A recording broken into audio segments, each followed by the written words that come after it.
live, Brendan.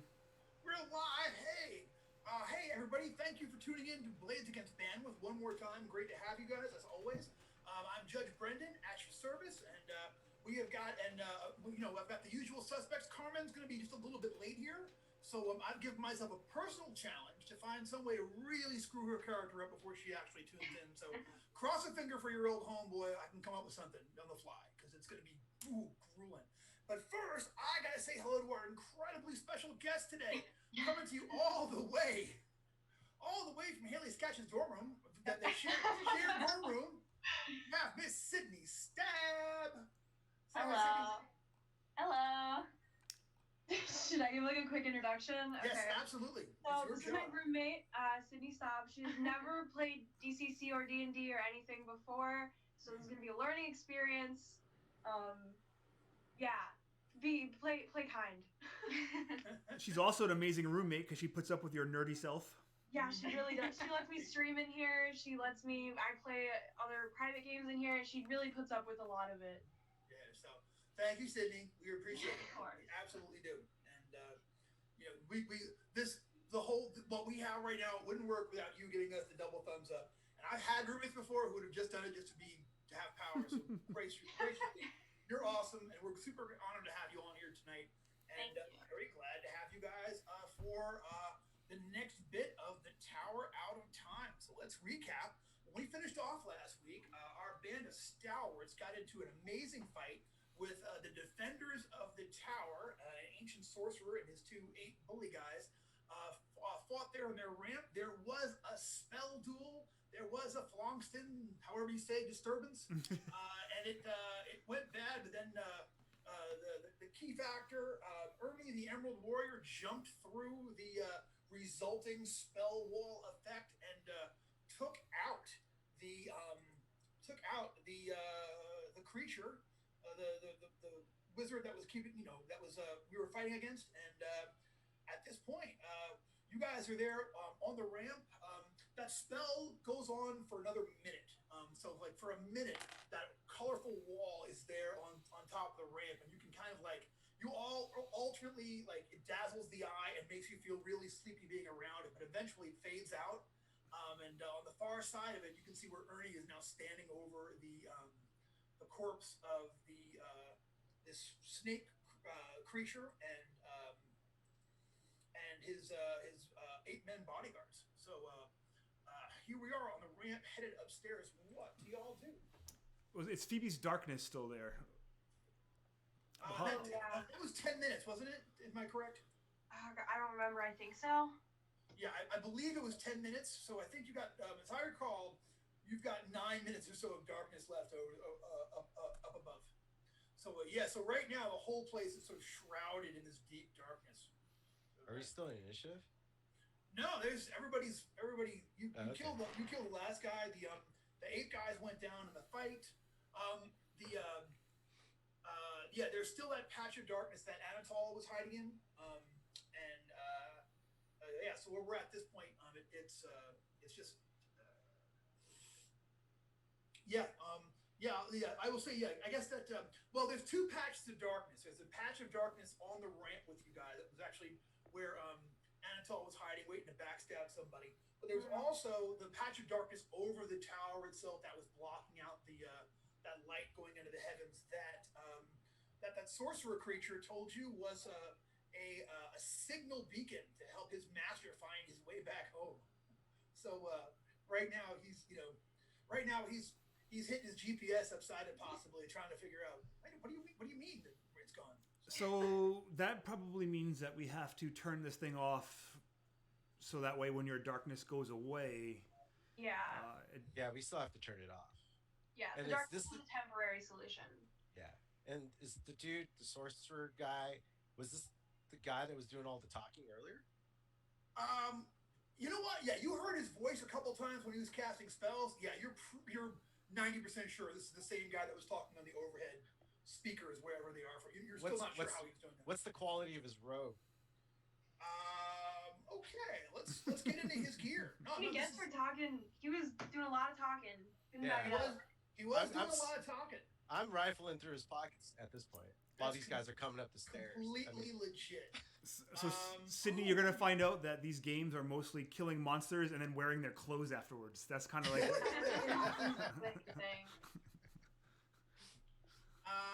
Okay.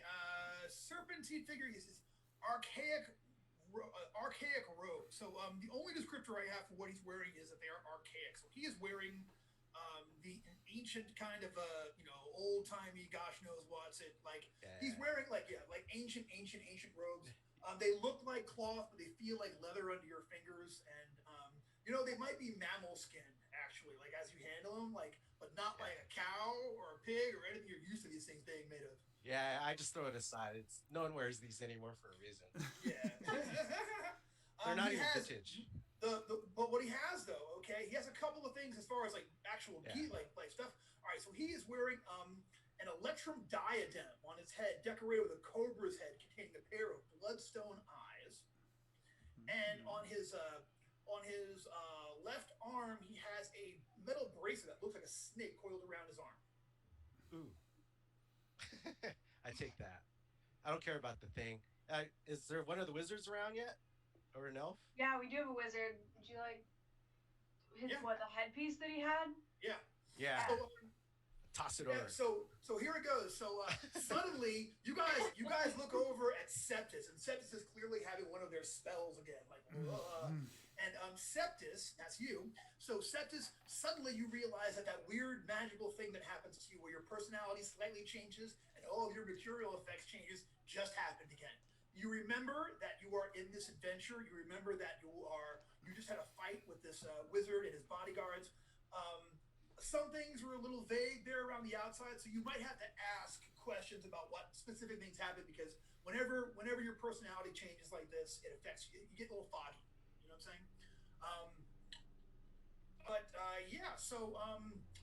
But Ernie wants to give you. You want to give Septus the diadem, that thing on his head. Yeah, I just toss it over. All right. Yeah, you have a snake diadem. So if you want to write it down on your character sheet, this is the diadem from area 4-1. What do y'all do with the armband? It's the only other. I take that one. He has. I take that. All right. Yeah. That would go good with my outfit. Yeah. Septus, I bet that diadem would look really cool in your head. You want to try it on? Yeah, you should try wearing it. I mean, okay, as the voice of reason usually in the party, no. We're not going to be spitting in anything. We're not going to be eating anything. We're not going to put anything on. I don't want to have to fix anything today. One day without massive amounts of healing, please. So, Sydney, does Septus put the diadem on? Sure. I'm sorry. Yeah. Here's the thing. You overruled. I don't think you understand. No, I know. All right, go ahead. No, I support. No, but when you put it on, you don't feel any. It doesn't feel any different. It's just a cool thing. It's a little small for your head because the snake's head it's a snake head, so it kind of fits like on the back of your head, like yonder. But Calling Septus's head big? I think that's very rude, Brendan. Look, it takes one to know one. Okay, who has to have a special? Who needs a special covet hat? This guy. So here's a fun fact. I actually have the largest hat size that they actually measure. Beyond me, I'm in like Shaquille sizes. You know what I'm saying? Like everything has to be custom. So 1 inch, 1/4 inch further.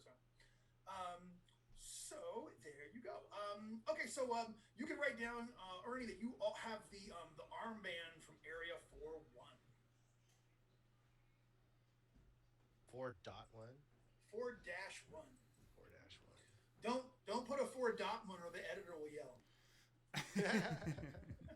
I learned that one the hard way. I've never yelled at anybody. No, you're cool. All right. So what do y'all do? You have now. That's the eight guys have nothing on them except. Do they even have weapons? No, they're biters. They don't even have weapons on. They don't wear anything at all. And that is what you see. Have you searched this room yet? You went through, the crates, you'll recall, going backwards. you went through those crates, you found that there was some food in them. There are 4 wooden cages on top of them with these crazy rodents. And that is all you hear. However, at this point, you hear this like running and bumping and like, yelling, like, noise making sound. You think that those strange proto-humans that you freed from downstairs just got their courage up and ran for it. It just sounds like a whole bunch of hooting, hollering, just the circus just left. Ah! You just hear them like running out, and be free, proto men, be free. Yeah. Yeah, you did. And yeah, you can actually look through that same window that Seth just looked through to pinpoint the darkness. It was so mean and so delightfully mean. You look out there and you see the whole bunch of them just just tear it off into the swamp, just running for it. So Perfect. All right, then should we head on up this spiral then, continuing? Because you're trying to stay off. Yeah. Yeah. Cool. All right. Continue on. You got it. So you guys go up, on up and up and up to the next level. So Wait, never mind. Oh, go ahead. No needed healing or anything before we left this room. Oh, does anyone? I'm a little hurt. I'm about a third down. Okay, then I can attempt that. I make no promises. Good text. It's not bad. 17. What alignment are you again? I'm lawful. Lawful. The lawful code, the lawful clues. 3 dice. Anyone else? 5. Good. I should probably heal myself really quick. Yeah, that's a good call. Oh, that is a modified 20 and same alignment, 4 dice, so I get to roll 2. All right. Well, we're using the Deschane rule, so you can actually roll 4 dice and keep the Roll highest 4, 2. pick 2. Got it. Brendan, I'm gonna be like the dude that wrote "Happy Birthday," and I'm gonna want royalties every time you call it the Deschane rule. Sure. You know what? How about 10% of what I'm getting for it? Is that cool? Actually, I should get you something because I don't think I actually named you in it, but I should have. But I believe I canonized that in the X-Crawl Classic rules, which are getting ready to be a beta test document coming out real soon. So if you're watching from home, I haven't even looked at the chat. Are people in the chat room? I haven't even. The last time I checked, I didn't see anyone, but I'm trying not to run at the same time because it chugs. I gotcha. Well, if you're there in the chat window, you're there watching from home. Super grateful as always. If I don't keep on my phone, it'll like turn off and I lose track of everything. All right, so we're gonna take the ramp and keep on heading on up to the. Isn't that the plan? Now that everyone's healed. Yeah. Yeah, I think so. Cool. All right, you guys make your way up that ramp. So beyond the ornamental archway is a rising ramp that winds 30 feet upward along the lower interior wall. Like I described before, unlike the others you've ascended, the slope is enclosed on both sides by fleshy, scaly walls, making it more of a corridor than an open inclined plane. At the top of the ramp stands a metal door etched with intertwined serpents, wide open, because these guys charged down there to deal with you. So you see a metal door, sort of just ajar, but you can see that along the side of the door there are all of these like twisty things that it looks like it would have locked like rock solid. You know what I mean? It's been like a real grief-inducing problem. There's from the side of the door. It looks like it's all of these like mechanical bits. So this is a very complicated, piece of engineering. Just looking at it from the side view, it looks like you're not sure what all it means, but there's a lot going on there. And that is what you see. You looking up to the end of it. Yeah, you can see where this goes into that next room, and you can actually see where there's like a very bright light coming from that interior room in there. Did we expect this archway before the ramp yet? No, you had not. You have like this. Okay, unlike the other ramps, this one's not only is it enclosed, but it also is like a full like it does like a full half revolution around the interior of the thing, where the rest of them you can see all the way up. So you actually fought on the lower levels of this ramp. So you actually haven't gone any further than Right. no one. Oh, so this ramp actually curves around also. Oh, the whole way. Like the other ones were Okay. the other ones were about 40% of the circumference of the room, and this one goes like a full 50%. 180.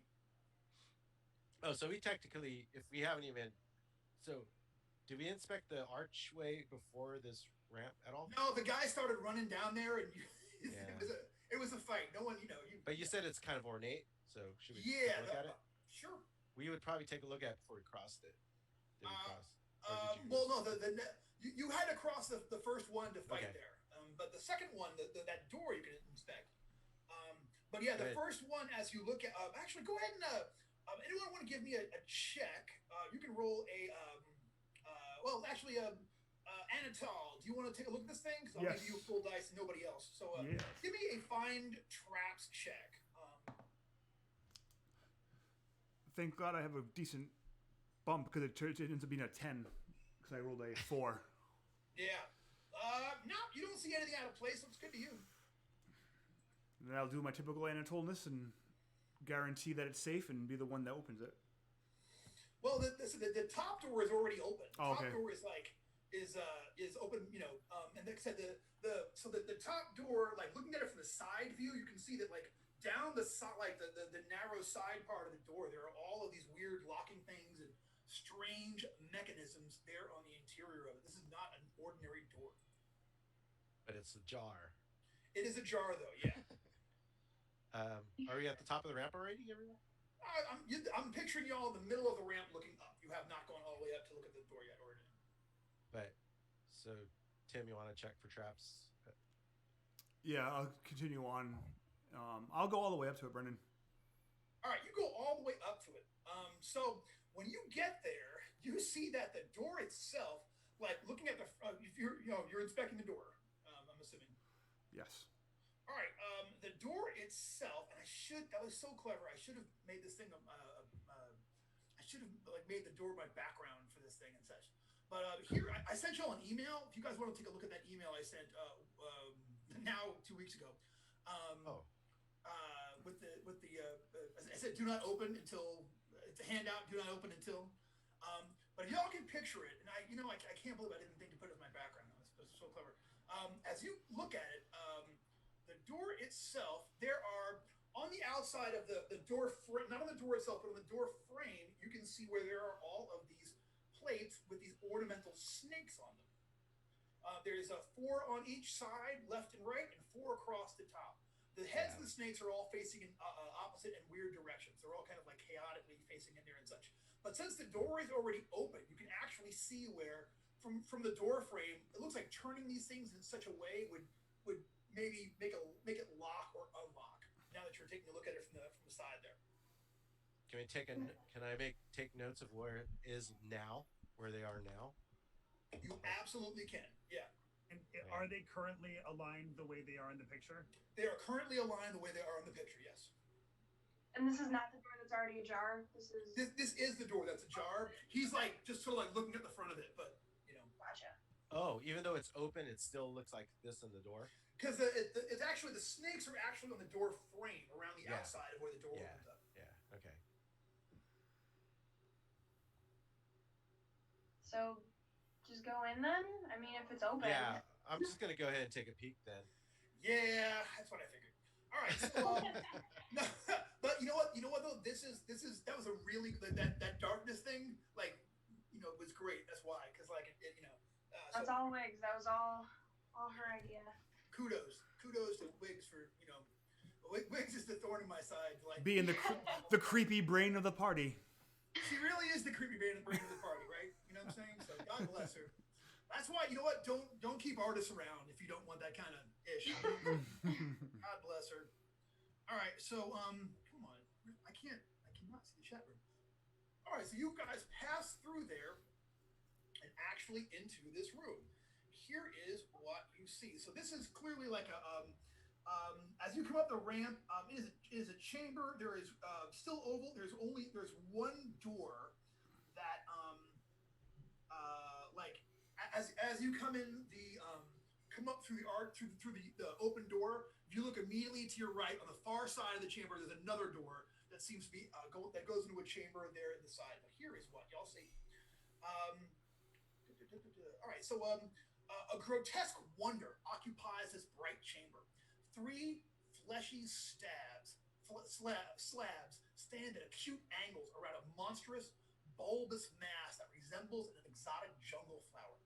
Each slab bears a small, hairy anthropod creature, and to you, they look exactly like those guys. They look at the same guys that were downstairs in that prison chamber where y'all freed them. Numerous crimson tubes extend from the horrible flower, greedily siphoning the lifeblood from these creatures. From the top of the flower shines a burning beam of light, extending upwards and out through a membrane-covered hole in the ceiling.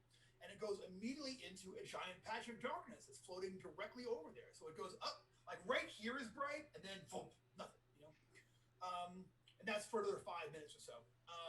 Maybe a little bit longer, I don't know. Other oddities fill the room, but further observation, okay, and so there's other weird stuff in the room. So, unless anybody objects, I would love to run in and start hacking up those crimson tubes with my axes. All right, so you're gonna go in there and I'm gonna join them. That's a great idea. Yeah, I was like, oh yeah, this is a great idea. Like, my first thought is to chop it down. Gotcha. And Forrest are both running at. And do you want to say we're approaching different sides of it so that we can try to take them down from opposite ends?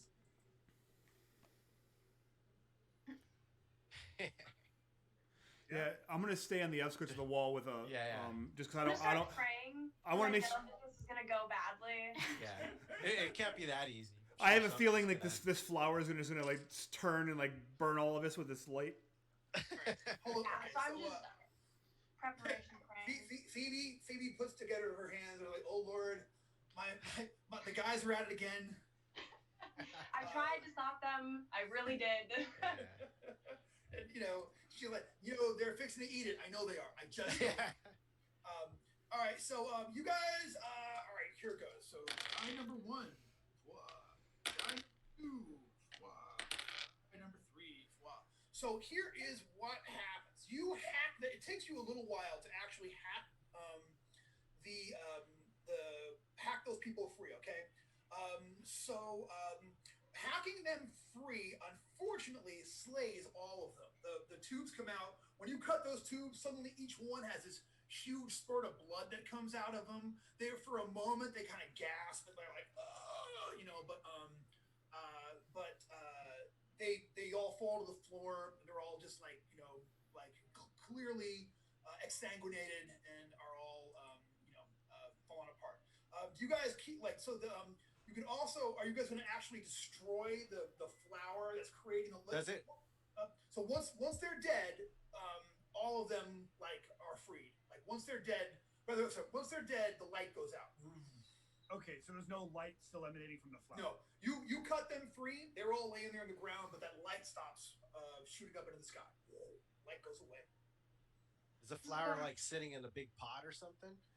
It's kind of looks like it's sort of like growing from a patch of moss in the middle of the floor. It's like this sort of it's like someone put it looks like it's just sort of set here. There's like a ring of moss and then a shallow basin of really, really swampy looking muddy soil. And then the whole thing comes up out of that and is And is the roof of this tower, is this a convertible tower, or is this or is it always open to the skies above? There's a membrane, just like that membrane that you guys. There's a membrane that looks just like the membrane that y'all came in through in order to actually get into the tower, covering it up. So imagine it's got a moon roof. Okay, the light's blowing up through the moon roof, which is that same membrane that you guys came through, opaque on the other side. I think this should be another example of our "don't touch it if we don't have to" policy. That I know you guys don't like, but I think we should start following.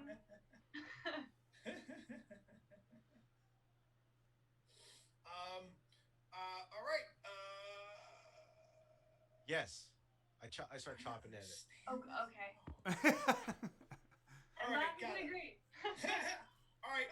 It takes a minute because it's big and tough. I stop after a minute. It's clearly not. No, but I'm just saying, like you can see it coming down, and like it takes a minute, but you finally wind up hacking it to pieces. There's two other things that you see in here. One is a lever next to the door. Now that you guys have had a minute to look around, and Anatol, having had seen the interior thing of there, you think that lever actually controls the lock and and there is there's also a strange contraption on the other wall. So it's a fleshy, fluid-filled, bladdered, and bellows-like device with all these levers against the other wall.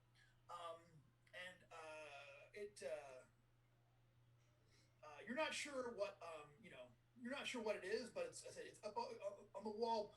The opposite, like the bulbous thing that was shooting the light until y'all mangled it, is in the center of the room, and like on the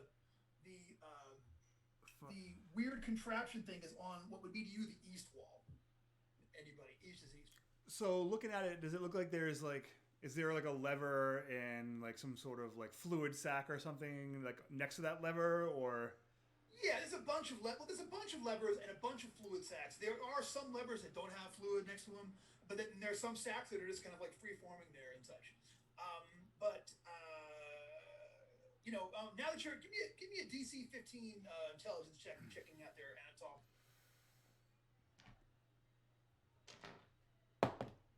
Ooh, 16 on the die, which makes it a 15. Other than the fact you are able to identify it as an arcane mechanism similar to things you have seen in other weird, because now you're an old hand now at things with levers that make magic happen. You know what I'm saying? I mean, this is not your first rodeo, so you in your mind, this is very, like, as far as the aesthetics, it's very similar to that great big thing that was in the middle of the Emerald Enchanter's final dungeon in the vat room. But you're not sure what it, like. Yeah, so I'm not smart enough for this, so I'm going to leave it alone. Gotcha. This is kind of Wiggs Phoebe realm. Well, we have another wizard. And Septus, right? Yep, Yeah. Septus. Would you like to take a look at the thing and try to... Septus, do you want to pull some levers? Do you want to pull some levers? Sure. Okay. So you can give me an intelligence check, and this is going to be kind of I'm going to call this a wheelhouse check. So roll a d20, add your character level and your intelligence modifier, and tell me what you got. Okay, so plus is when you need your character sheet. It's on the other tab. Okay. Sorry, we're working. So plus your intelligence, which is 2, and your level, which is also 2. So you got 4 your level, which is 5. That's a 7. So it's an 11. Tell them that it's an 11. So it's an 11. It's an 11. You are fairly certain that those levers will go down if you grab one and push it this way. Other than that, you have no idea. You're still feeling a little fugued out from your personality shift, so you're not really sure what the purpose of this thing is, other than it's definitely an arcane device. Or is it? Can the cleric make an attempt as well? You can. You can go ahead and give me a check, but just your intelligence modifier. Yeah. Sadly, Brendan, I was checking the stream while you guys. Did anything happen? Is the light still going, or anything happen when those guys hacked up? They hacked the lights are on. Well, as soon as they actually cut the tubes that were connecting those anthropods to the the bulb bit, the light went completely out. You're actually getting stuff in the chat. Why is my phone being weird? No, I didn't get anything. I was checking to see if we got anything. Pull the lever. They're all yelling, "Pull the lever!" Thank you, Spawn Root. Thank you. Okay, Spawn Root, right? No. I did much not just got 12. So I think with my 12, I understand that after you pull them down, they can go back up. Now, you're like, I can keep doing this if I wanted to. The fun stuff never happens from not pulling the lever. Yeah. That's true. So, Anatol, I'll pull this if you guys want to head back, and we'll see what happens. All right. Well, you heard the vote from the chat. Pull the levers. All right. So, you start working the levers and just seeing what happens. Okay. So you just pull one, and and like you see like it makes this kind of a groaning noise. You just pull one at random. There's a lot of levers there. It makes this kind of like groaning noise, and it's a dad machine. It's making dad noises. Gosh, did I tell you not to touch the lever? How many times? Sorry. But you get that, and like you see fluid start moving from one bladder to the other bladder, and things start moving around. It starts groaning and whatnot, and then you're not sure what you did or what you did wrong, but like they start leaking. Like the one like just gunk starts just coming out of this thing at one point, and I broke it. Yeah, there's just like yeah, you can see around the edge of it by the wall, you see patchy gray-green corruption beginning to appear around the edge of the device on the side of the wall there. This might be our cue to leave. Oh, wait a moment. What's the fluid smell like? Oh, man, it's swampy and putrid and horrific. You know what I'm saying? It just has this real organic, dense, vegetable matter kind of a smell. You know what I'm saying? What about the flower thing? I take a chunk of it and smell it. It's got its own different weird funk. I mean, it's still flowery, so this one's got a little bit of like that very heady kind of a sweet aroma around it too, but like almost painfully sweet. Like, God, what is that? Like you just put your face into a bin full of marigolds and inhaled and just took it all in. And there's kind of a fug coming off of it. It's like sort of like now that you've cut it open, there's kind of like it's burbling stuff, and there's like this kind of like it's not exactly steam, but there's like something of it is getting into the air that has been released, almost as if it's bleeding to death. You know what I'm saying? And like it's also mixed in there with the recognizable smell of the blood of those anthropods who were fueling it. So there's blood in that as well. It's nasty. So I'm just waiting to see who's going to drink it first, because I just can't. No drinking. No. No, I won't go that far.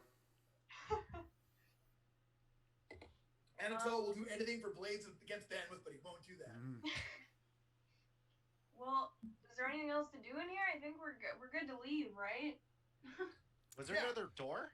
There is one more door that is leading over there on the side. Yep.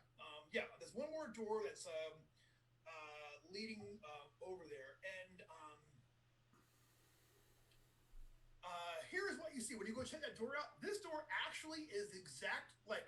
It seems to be like the door on the way in here. It has that same snake pattern around the outside of it. Those like it's you look at that same handout. Okay, so there's like a frame around the outside. There are snakes all around the outside.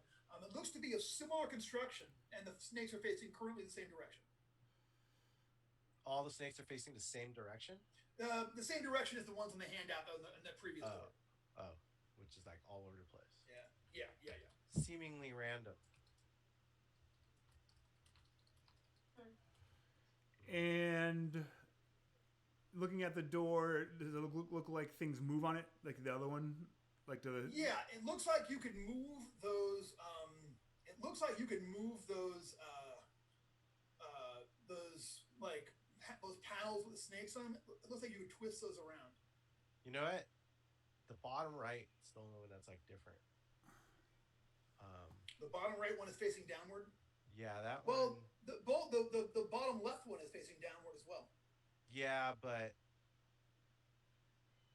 each set of four, they all face different directions, except for the right side. One of them is facing. Two of them are facing down.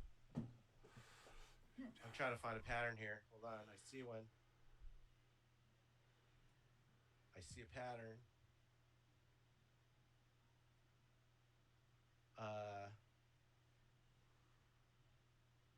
Damn it. I take the second from the top right one on the right hand column, right? Okay. The second one from the top, and I turn that one so the head is pointed left. So away from the door. No, towards the door. Towards the door. All right. I never thought about that real quick before you do that. Because one thing. Well, that's what I tell them. That's what I want to do. Because one thing I'm thinking about, and maybe I'm overthinking it, is having the head of the snake facing the door seems very aggressive. like maybe that makes it dangerous, and by turning the head away from the door, that's taking the danger away from the entrance. Does that make sense? Okay. Yeah, I mean that's it's a different interpretation of it. Yeah. But. The way what my thinking is because all the other columns, all the snakes face a different direction. Oh no, the top one doesn't. Never mind. All right, my theory's gone. The other door opened with the snakes how they are, so. But that's because they pulled the lever on the back. Oh. Yeah, so that didn't. How about this? You want me to go outside? You guys can close the door, and we'll relock it, and I can tell you what happens when you open it, like if they move or something. Yeah, let's test that. Yeah, let's do that because they're close. These two doors are close together, right? Yeah. Yeah. So Brendan, I'm gonna go out of the chamber.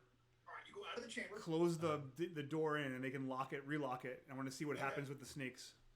Gotcha. So you go out there, and then one of you guys throws the lever down there. Yeah. Okay. And then I test it. I'll switch the lever, and then I'll test to make sure it's locked from this side. He does. I don't want him touching anything from the outside. Gosh. All right. When you do that, here's what you see, Tim. You see that all of the snakes on the exterior, like the door, like there's clearly the sound of a lock there. Okay. And then all of the doors, like all the snakes spin, and now they're all in a different random direction.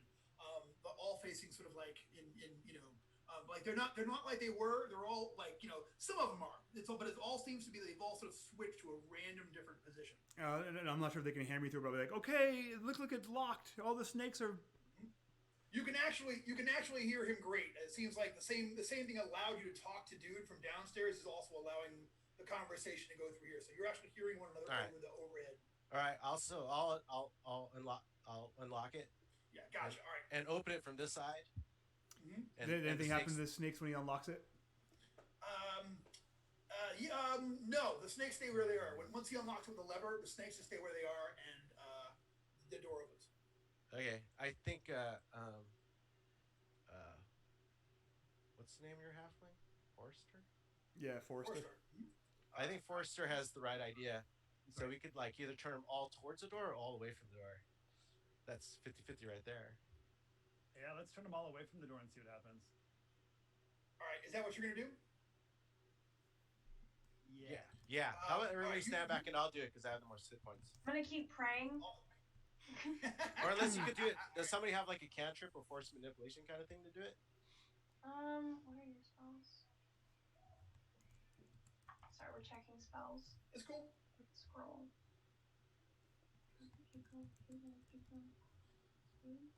We do have force manipulation. Can that do it? I don't think you can use it to like turn stuff. Yeah, you can kind of make walls and force balls to chunk at people. Okay. You know what you're really looking for is what you're really looking for is like cantrip. And yeah, the cantrip. A 20 result on a cantrip to start. 20 result. I mean, I do have second sight. Ooh. Okay. I Yeah. could see which door, like if we turn facing the door versus away from the door. If you want to do that, and I will be the one to turn because I'm pretty. I'm pretty dexterous, so I can get out of the way, and I have all my luck that I can use to like avoid horrible things. So okay. All right. So you're going to use second sight. I'm going to attempt to use second sight to the best of my abilities. Yes. That's what I like hearing. I'm trying to find it in the book. Okay. Well, that's not great. It's a 15. Second sight with a 15. The cleric has a hint at possible outcomes that must spend the following round concentrating on a choice that must be made in the next 30 minutes. I get a 75% chance that the cleric is accurate. Okay, I am making that roll right now to see if it is accurate. Players one high. Gotcha. All right. All right. So what is the question? You were asking if I do this with the snakes, will it work out for me? So what is the actual thing you're thinking about doing? So I'm concentrating on whether we should turn the snakes facing out or facing in. All right. So facing outward. So you can do it for that one. So all right. The voice tells you that if you face all of the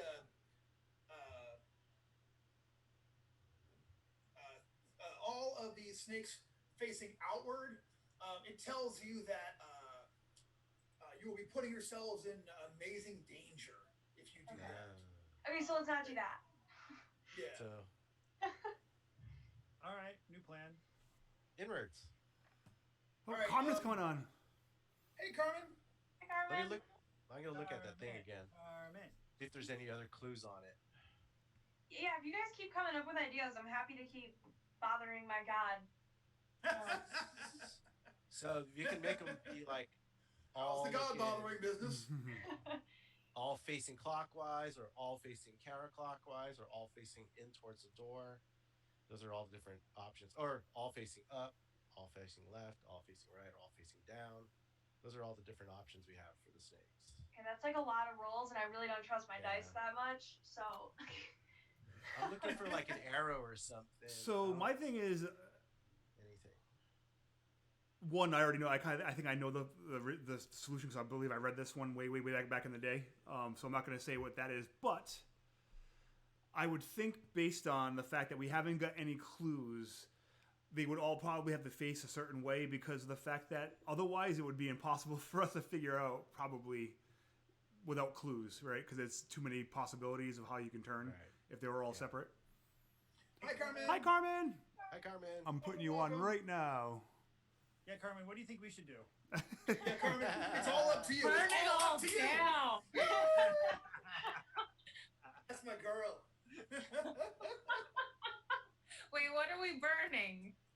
A door. It's a door. We're about to Yeah. eat this big giant flower. Oh. Not true. No, we've already murdered the big giant flower. Well, We're gonna did you eat it. guys... We still haven't eaten it though. That's true. Oh. We should definitely eat it. Why?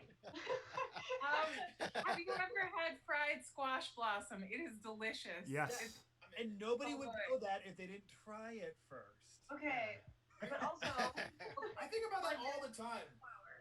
There had to be a first person to eat an oyster, you know? Yeah. Someone's like, this looks delicious. Yeah, So- or who's the first person who just like put their like jug of milk like in a cabinet for like 7 months and was like, oh, cheese. Yeah. Who tried that? You know? That's because laziness pays off sometimes, and like couldn't clean out your fridge. So there are snakes on the sides of the doors that point different directions. Yeah, I Carmen, don't do you know. remember that email that Brendan sent us 2 weeks ago with the handout picture that he told us not to look at? It's time. We can look at it now. I can actually share it. I'm not sure what it's going to do to the. Let's see what happens to the stream when I do that. Share it. It's probably gonna bounce everyone around. Yeah, it made us all go black. Where are you guys?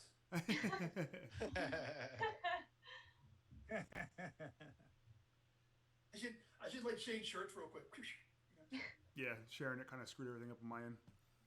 So, like, the trim on the door has snakes that are pointing, like, up and then down on either side of the door. Yeah, and it looked like from the experiment y'all did with the first door, it looked like we're all blank on the screen now, guys. From the experiment y'all did on the first time, Okay, Tim noticed and he's fixing it. it looks like it randomized them. There it goes. And Carmen, just so you know what we have tried so far, I had the thought that maybe we don't want all of the snakeheads pointing in because, you know, snakeheads bite and they're poisonous. So what if we turn all the snakeheads out? And then Phoebe was like, wait. Before we do that, let me ask my god what my god thinks. And Phoebe's god was like, no, that's a bad idea. Brendan, let me try this. If I use pick locks, if I were to like maybe like put my ear next to one of the snakes and kind of listen for tumblers to see if like almost like I'm picking, you know, like a combination lock, would that be a possibility? Only one way to find out. Yes. So I mean, I'll go and I'll start on the left side. On the very bottom snake facing down, and I'll go clockwise, and I'll just put my ear, you know, and try and use my safe cracking skills to. Gotcha.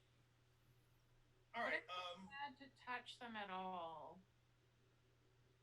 Have we touched them? What if it's bad to touch them at all? Like, have we touched them yet? No one's actually touched them yet. Do you want to use a pole first before you stick your ear? Well, I gotta be able to hear it though. Yeah, but like poke it first, and then if it doesn't like bite the pole.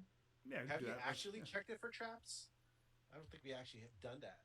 We have not actually checked it for I'm gonna guess traps. it's something horrible based on. So I got a 15 on the die for looking for traps. 21. If she had that bad feeling. On a 21, I will say this: you figure that there is one. There's at least one configuration where if you put all these things in one direction, you're not sure what, but if you go for it, you think that it's going to be bad. There will definitely be some kind of trap reaction will happen if you guys move everything in the wrong direction. In the wrong direction. All right. Wrong direction. Do I have a feeling that like? Well, I guess there's only one way to find out. I'm gonna do that. I'm gonna try at least with the very one on the bottom. If I can't hear the one on the bottom, then I'm not gonna be able to hear it. You know. Right. And then. So you try the one on the bottom and spin it by itself, and you know what? It just sounds very echoey and like there's a lot of clinking that goes on.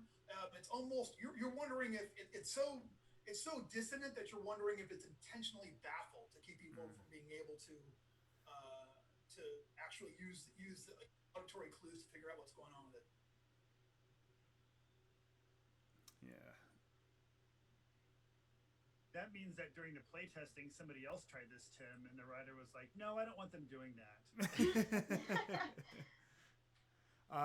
Yeah, that's without clues. I'm not going to be able to do it without just knowing the fact that I know what the solution is. I can't remember.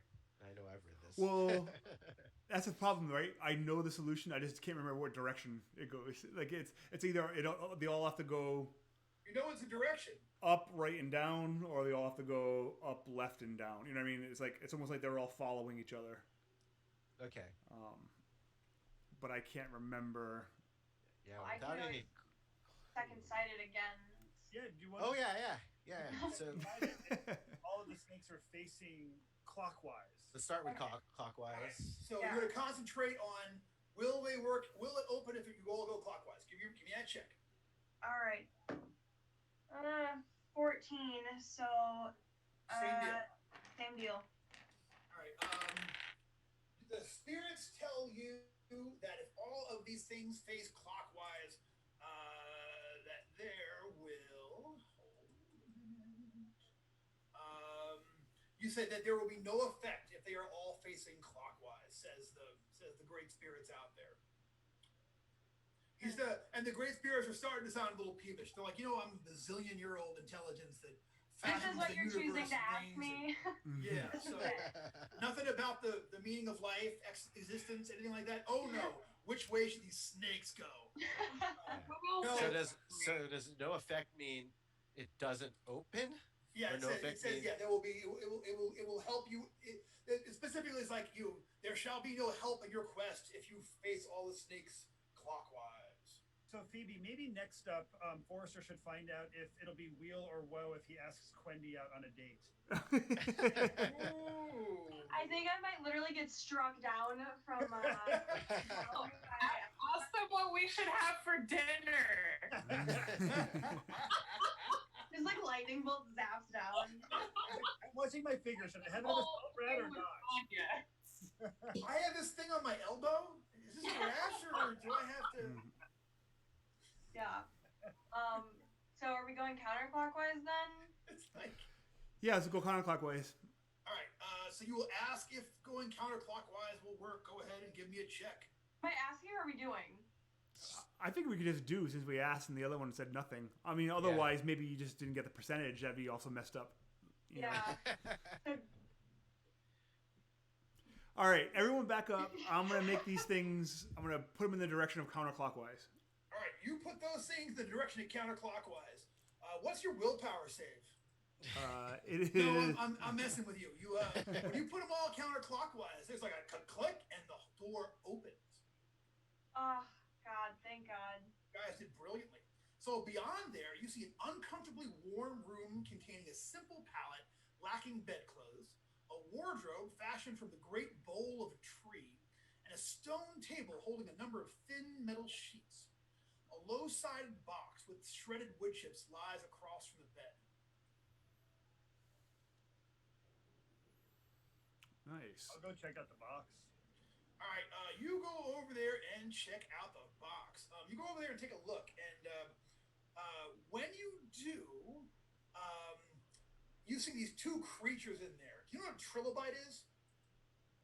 Yes. All right. Well, imagine a trilobite bigger than a shield.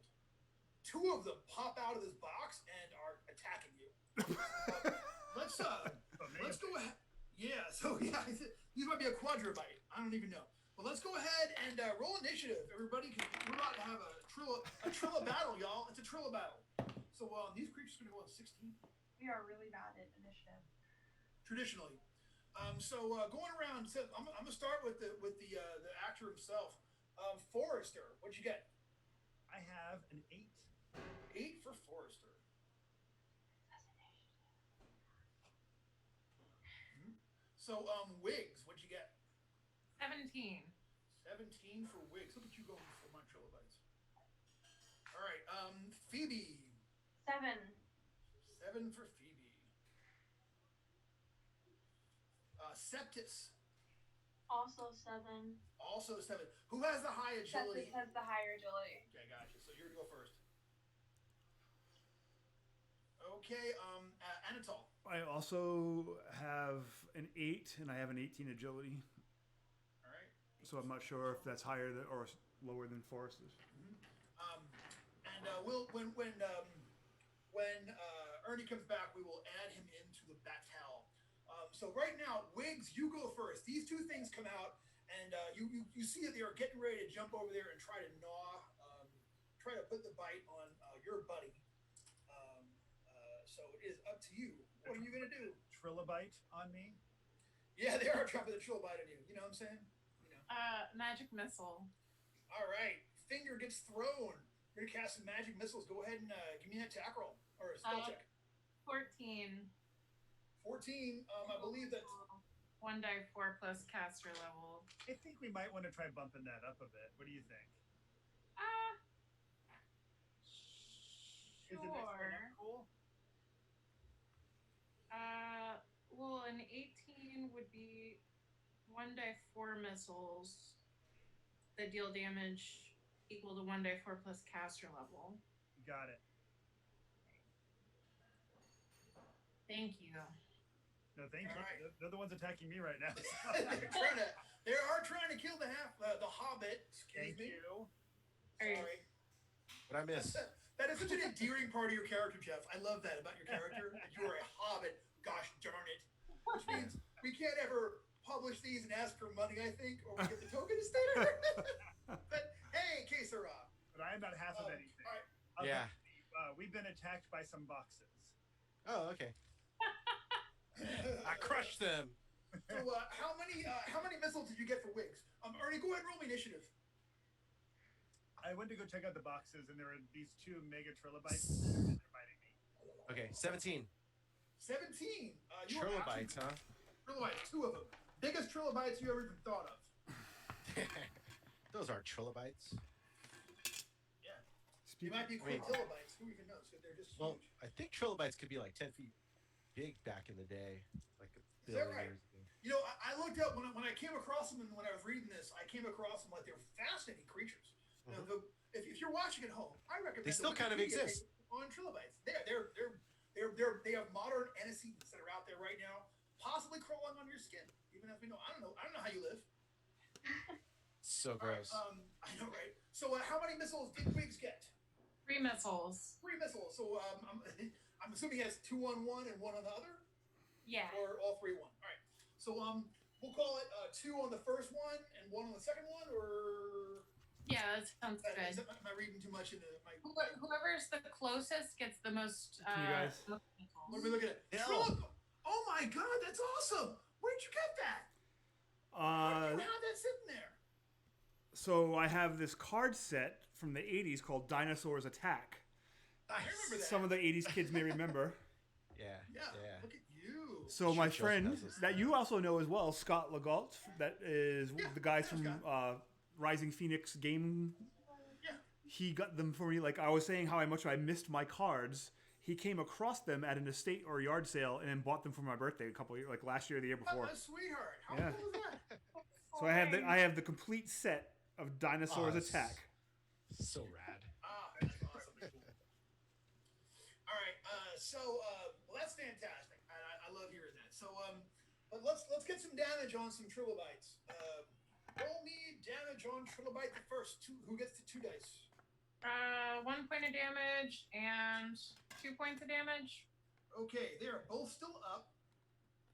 And third missile is. Sorry, I read it wrong. All right, 4 points of damage, and it's plus caster level, so plus 3. All right. Oh yeah, you're 3rd level now, Grats. Yeah. All right, they are both still up, and but like clearly they have been, they definitely took some good damage from that. So Ernie, it is your turn. So all right, yeah, these 2 trilobites came out of this box of wood chips and just went straight for Forrester. So you can get in there and do something should you care to. Yeah, I want to get in there. I'm going to go ahead and attack the one that got hit with 2 missiles. Okay, first one. I was paying attention, and then I go in there, and I'm just going to go straight for damage. I'm just going to chop down on him with his rune sword. Rune sword!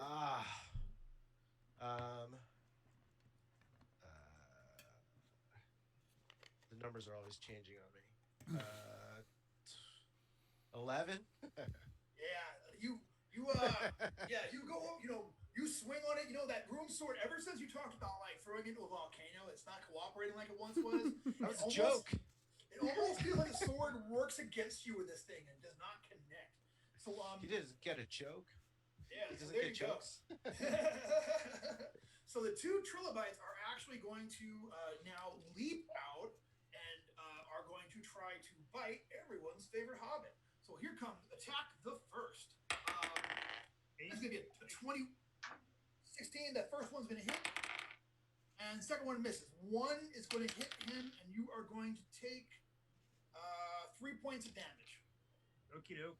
And then now they're both like on the floor, one on either side of Forrester, and like Ernie standing just there to the side of him. So like there's like Ernie, trilobite, Forrester, trilobite, kind of in the line there against that where the bed is. All right, and that is what you see, and it is Anatol and Forrester. All right, Anatol's going in, dual wielding.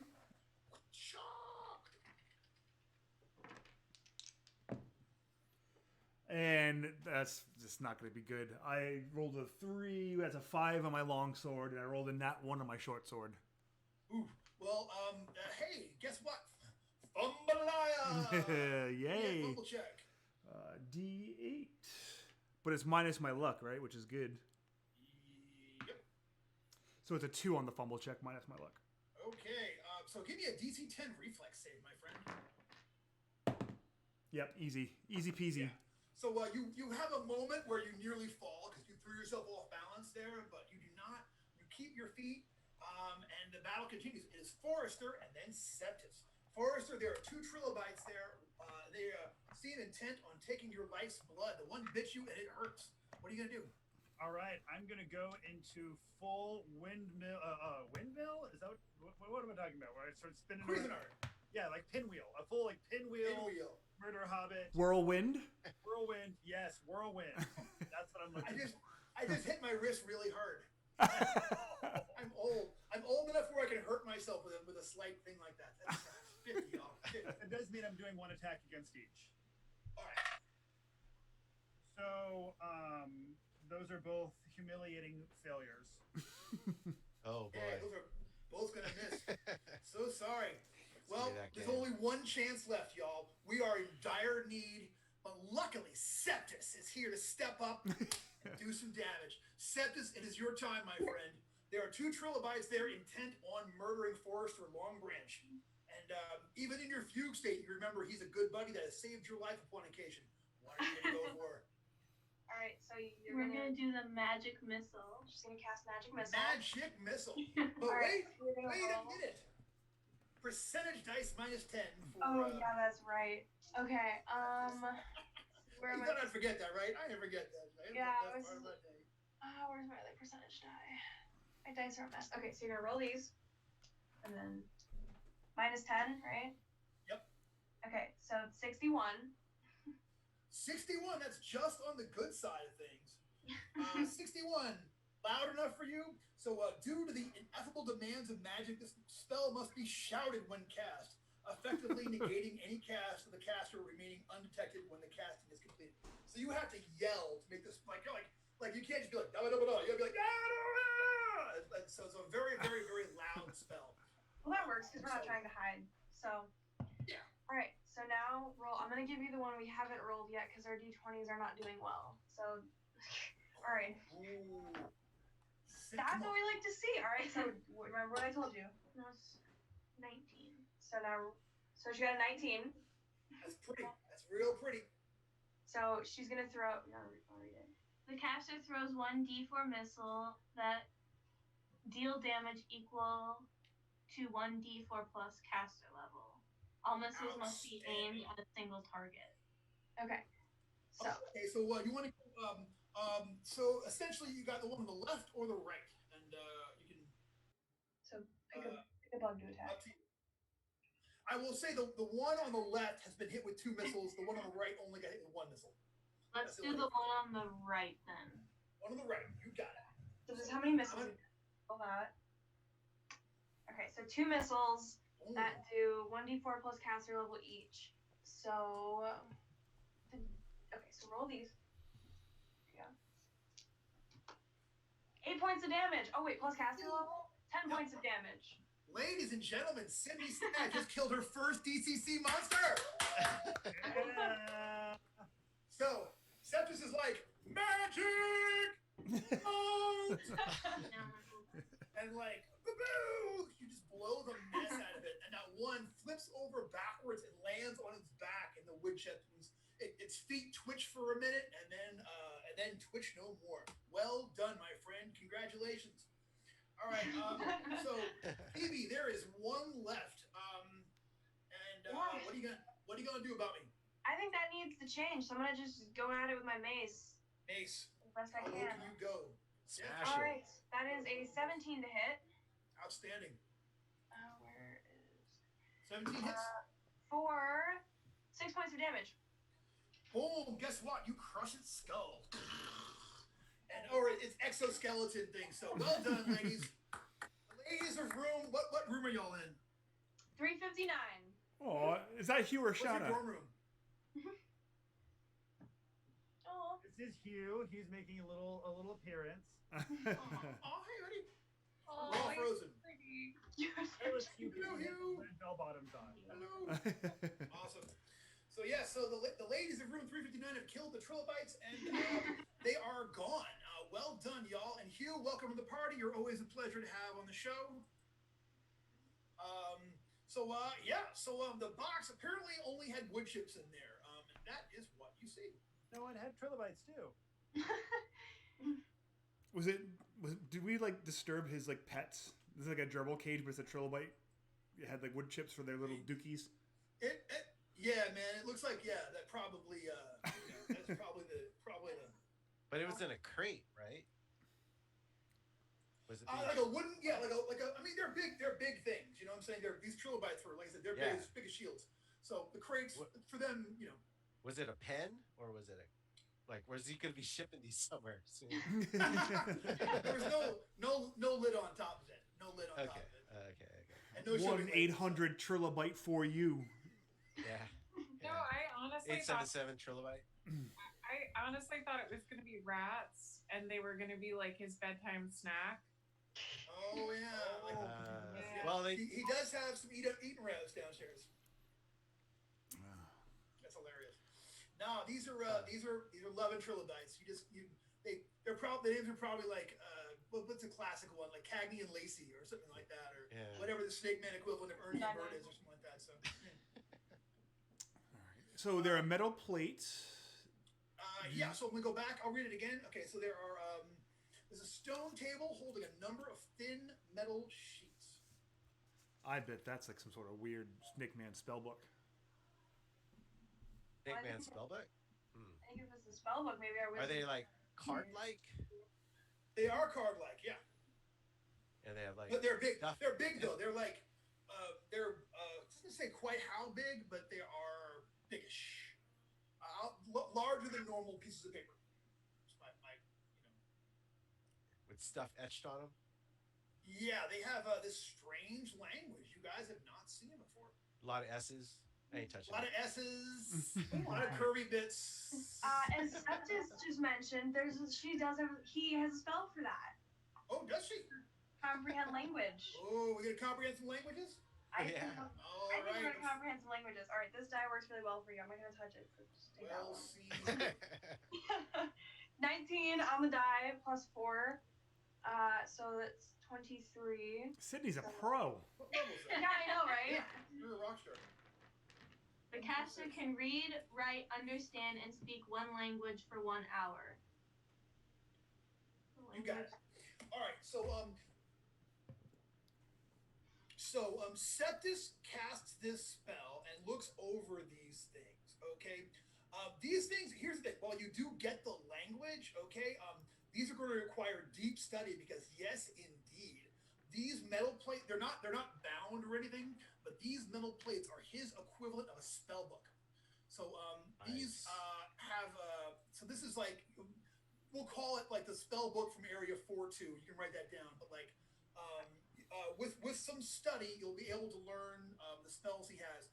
And the ones you know he has so far are Flaming Hands and Mirror Image, which you don't actually have. So that means the next time one of our spellcasters goes up a level, if you wanted to you'll have to use comprehend languages or something else, some other way to study these things or translate them. But rather than pick a random spell, you can pick one of the spells from this book instead. All right. When we have time to study it, we'll actually go through. But yeah, put down its. It's funny. I keep giving you all things with the area number, but also write down the dungeon because we've gone through a bunch of them. Tower at a time, 4-2. Does any of the things that we picked up from the serpent dude have any inscriptions on them? Since she has this spell cast. Oh, that's. Let me go back and look. That was the armband and the armband, thingy? yeah, and the head thing. Armband and the thingy. It's a diadem. Diadem. Diadem. That's a real thing. No, they are not. They are not engraved. They do not have an inscription on either of them. But great call. But there might be more stuff in here. So who knows? Oh yeah. Poke around. All right. What else are we checking out? Any other entrances or exits? There's no other that I can see in here. Let me double check. I look at the elf. Make sure I'm not lying. I'm Make sure I'm asking not lying to you, my friends. Oh, okay. Oh yeah. The elf wanders through looking for secret doors and finds none. And I'm gonna look on the mattress and see if he's got any like amphibian magazines or anything. Cool. He's got. He's got. You know what? I'm gonna skip that joke, and just say no. Oh my god. You're not supposed to ever say no. He's supposed to at least roll. Exactly. Okay. All right. There is a menu. There's a takeout menu from his favorite place from back there and such. Septis, do you want to read it because you can still actually read the language for another 58 minutes. So you would care to take a look? Sure. Okay. Yeah. This is indeed. It's a takeout menu from his favorite place. You want to go out to lunch? Oh. That's what you get. That's what you get. Deserved. Well deserved. This is what happens when you demand content. Yeah. So does he have any guides to reptile dysfunctions? Wow. Oh God.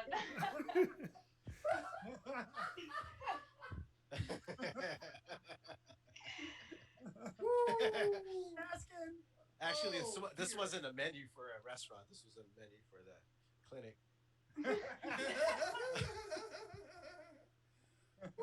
Okay. Yeah, that's what you see. That's an old people joke. It is the old people joke, but it's a funny one though. It's a real good one. So, all right. So, That is, you looking under the menu. That is the only thing you see under there. So what else? Are we gonna check anything else, or? And Phoebe detects no secret doors wandering around the exterior of this thing. Although what else are there? There's a wardrobe fashioned from the great bole of a tree. That's where I go first. Okay, so it's got. Let's see. It has got. Let's see how many. There are several robes in there. Yeah. And so when you open it up, there's several robes hanging there. Any capes? They're very similar to the robe he had on, which. Nah. But there are 3 vials, like on the shelf over where the bar is, where you hang clothes. There are 3 vials on top of the shelf there. I'm immediately concerned. Please don't drink them. I'm not touching them. But I do like rifle through it. Any of it vintage, any of it worth it. Anything worth anything. Well, I mean, you never know with those robes. I mean, those are ancient. You know what I'm saying? I mean, those are like, so who a collector might want to do something with them, or gosh knows what. You know what I'm saying? There you go. Also, in the bottom of the wardrobe, there is a metal coffer that you see under when you actually flip through the robes. Like you move the robes aside, but you see there's a metal coffer there at the bottom of it. Like, hey guys, check this out. I totally grab it and like start walking over with it. All right, but I'm not opening it. You walk over with it. No ill effects. But you find there is a metal coffer. Put it down, stand back, and look at either the wizard or the elf. Oh, they probably want some of these things up in the shelf too. Anyway, I was gonna say, Thief should have a look at the metal coffer. I feel like. Yeah. Anatoly? I think we got. Are we good? I will take a look.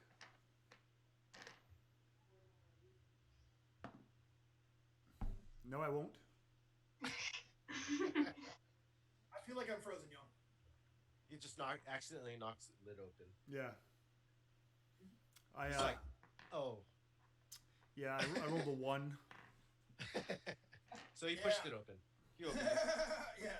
So inside the thing that you accidentally opened up when you were trying to check it out, you see that there are 15 unworked, semi-precious stones in there. We don't know how much there were. No one's has much knowledge about gems, but you can write down that you've got the 15 unworked stones from Area 4-2 of this adventure. Who's writing it down? Cool. Hard treasure. Have you written it down? Yeah. All right. And so we still have those 3 vials if someone wants. We don't have anyone that detects magic, do we? I detect evil.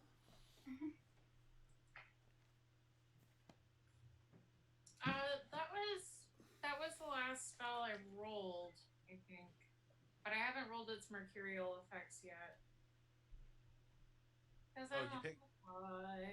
You picked up detect magic? Yeah. Oh, cool. Then cool. Turn that on. That's actually a game changer, to tell you the truth. Yeah. Turn it on in this room. I've been hoping for it or something similar for a while. Oh, wait, where'd it go? All right. I think that's one of those that you actually have to look for it in the cleric section, if I recall correctly. Yes. Not just detect evil. I think they're both in the cleric section. I know, right? It is a 2nd level wizard spell, but a 1st level. 1st level cleric spell should be on page 255 is when they start. Thank you. See? I got a lesson on 255. All right, so you're going to cast Detect Magic? Yep. All right, but first, I'm going to need you to roll your mercurial effect for Detect Magic for the first time casting it. Do you have a luck modifier? +3. So roll me percentage dice and add 30, whatever you get, please. Okay. I'm so nervous. They've all been so bad.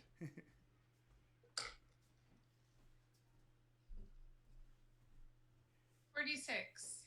46? Yep. Is that with the +30? Yeah. Okay.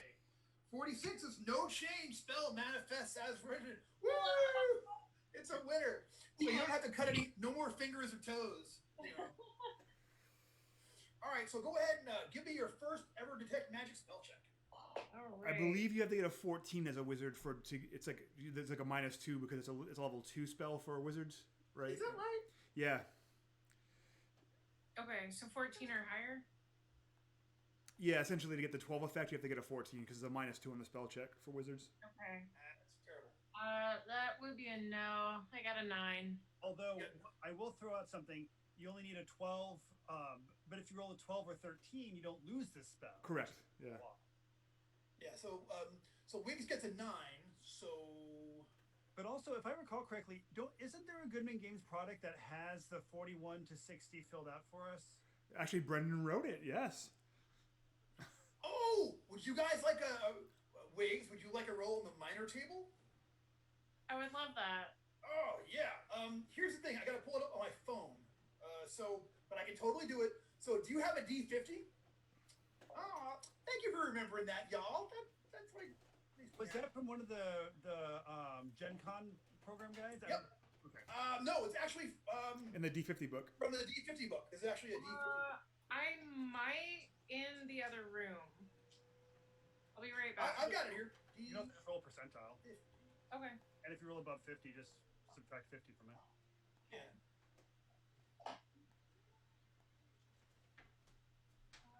26.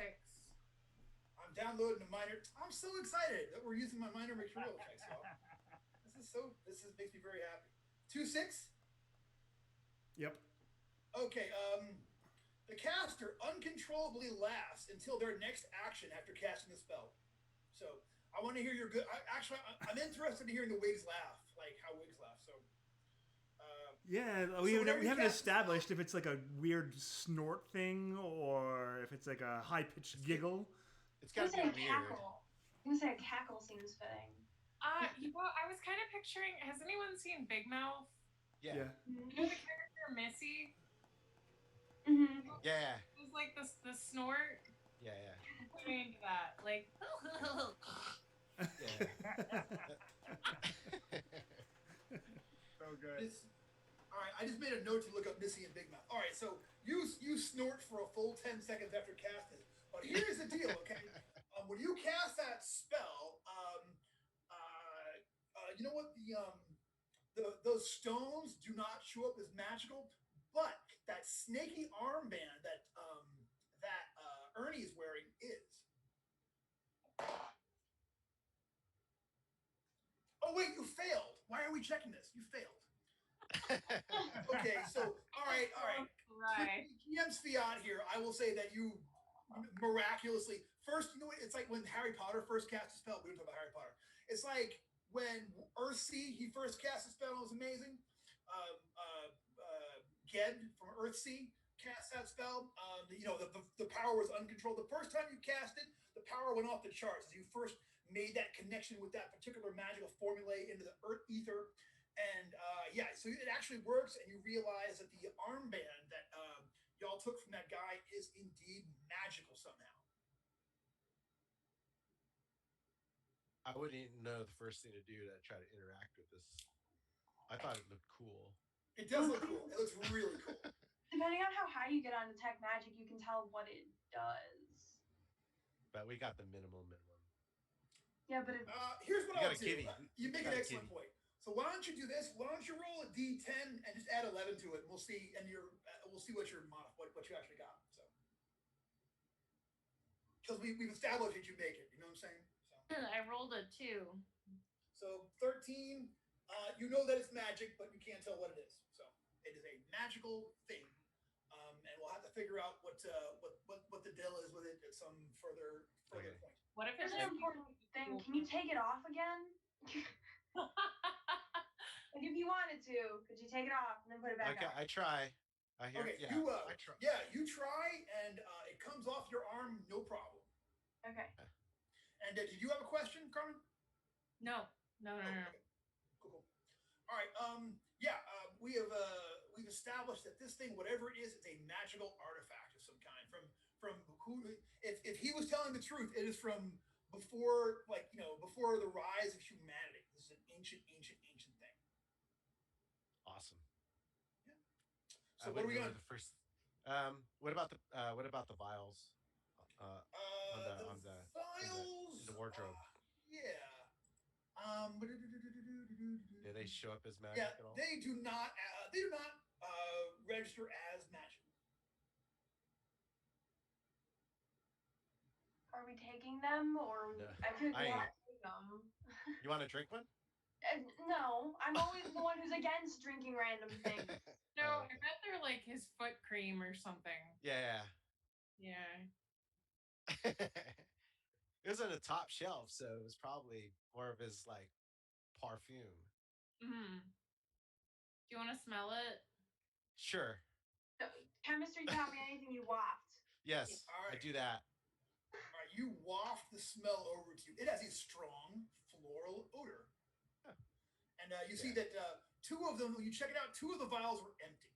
But one has this is a gummy resin with a small floral odor. It's his Axe body spray. Yeah. The snake was it's a bro. Not magic, but it can still have some properties. Yeah. I wouldn't know. Would a wizard know if this thing had any properties? It's not magical. Does anyone have a background in alchemy? I don't. Yeah, I would give you a D. Since this is a non-magical alchemical thing, I will give you a D10 untrained check should anyone want to make it. Well, as a glove maker, I frequently had to make gloves for alchemists who wanted to protect their hands from dangerous chemicals. That's a stretch. Also, with perfumes, because like they had to take bags with brains and blood, and then cover it up with good smells. Exactly. Yeah, elves would know. Yeah, we know things. Yeah, I you can. Yeah, you know.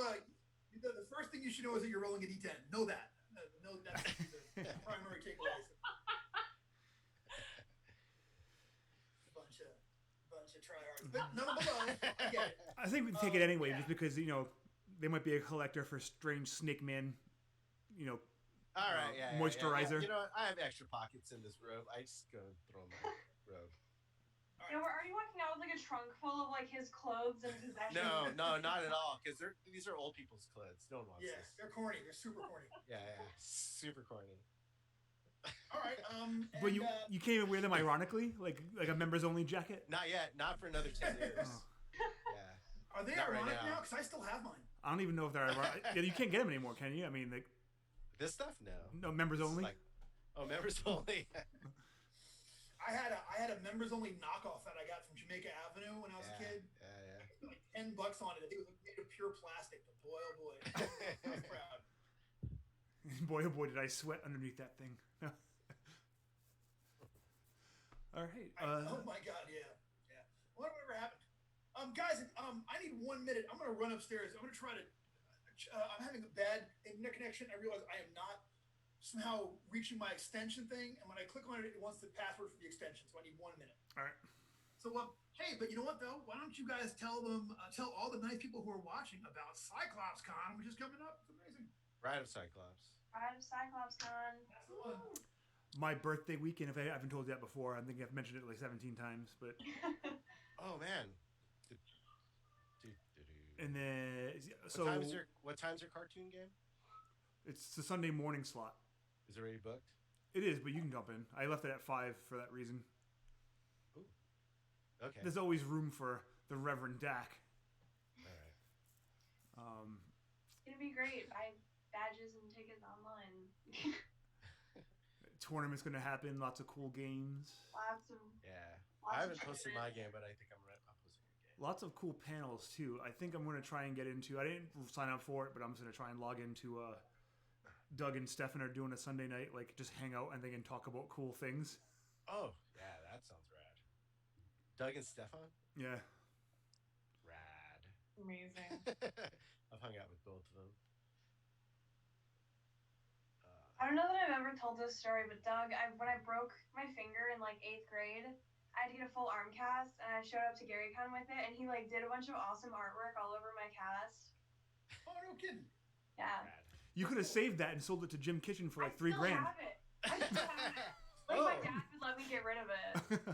Nothing put you I'm through surprised it's not on the wall. Yeah. Ugh. But yeah, that's just fun story. Now I want to break my arm just so I can have Doug draw stuff on it. You don't have to break your whole arm, just a finger, and they'll put you in a full arm cast. I mean, I'm going to be 43, and I almost broke my arm last week when I fell off my skateboard. I'm trying to be a Harley, you know, I'm trying to, like... No more Harleys. There's got to be, like, safer midlife crisis things that I can do, but... They're usually more... still doing 360s up there. Yeah. He's special, though.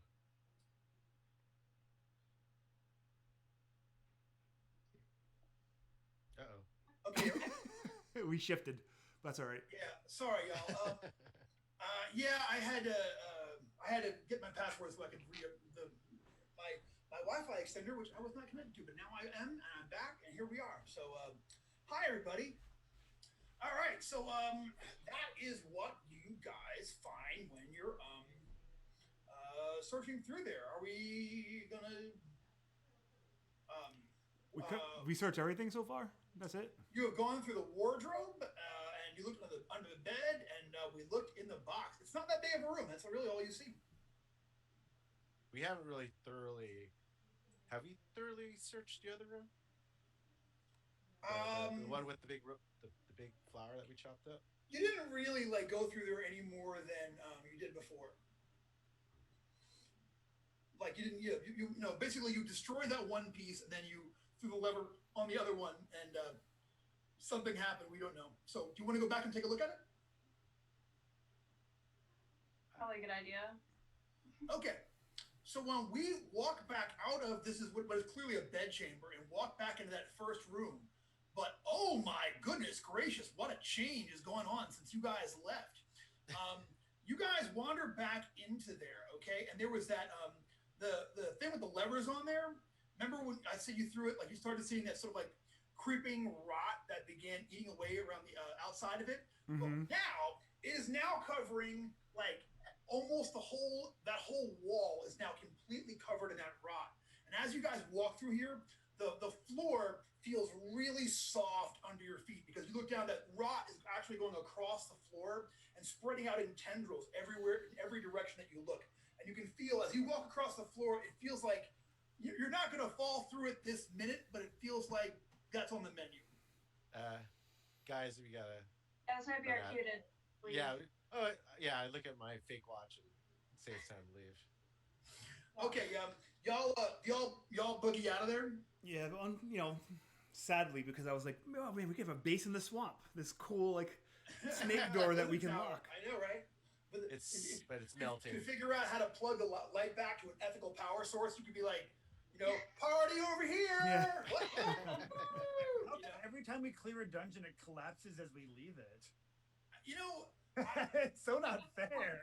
I know. I want to keep one of them. Oh yeah, very like in our old D&D campaign, we completely took a dungeon over and like lived in it afterwards. Y'all were seemingly never going to get that opportunity because you know DCC eats its babies apparently. But here is what happens. So we're going to actually like just go out and like leave out of there. Yeah. All right. Yeah, you guys head back down to the dungeon. When you pass through that membrane door to the outside, like. Before, when you passed through it, it just kind of like reformed around you, like you sort of went through like a soap bubble.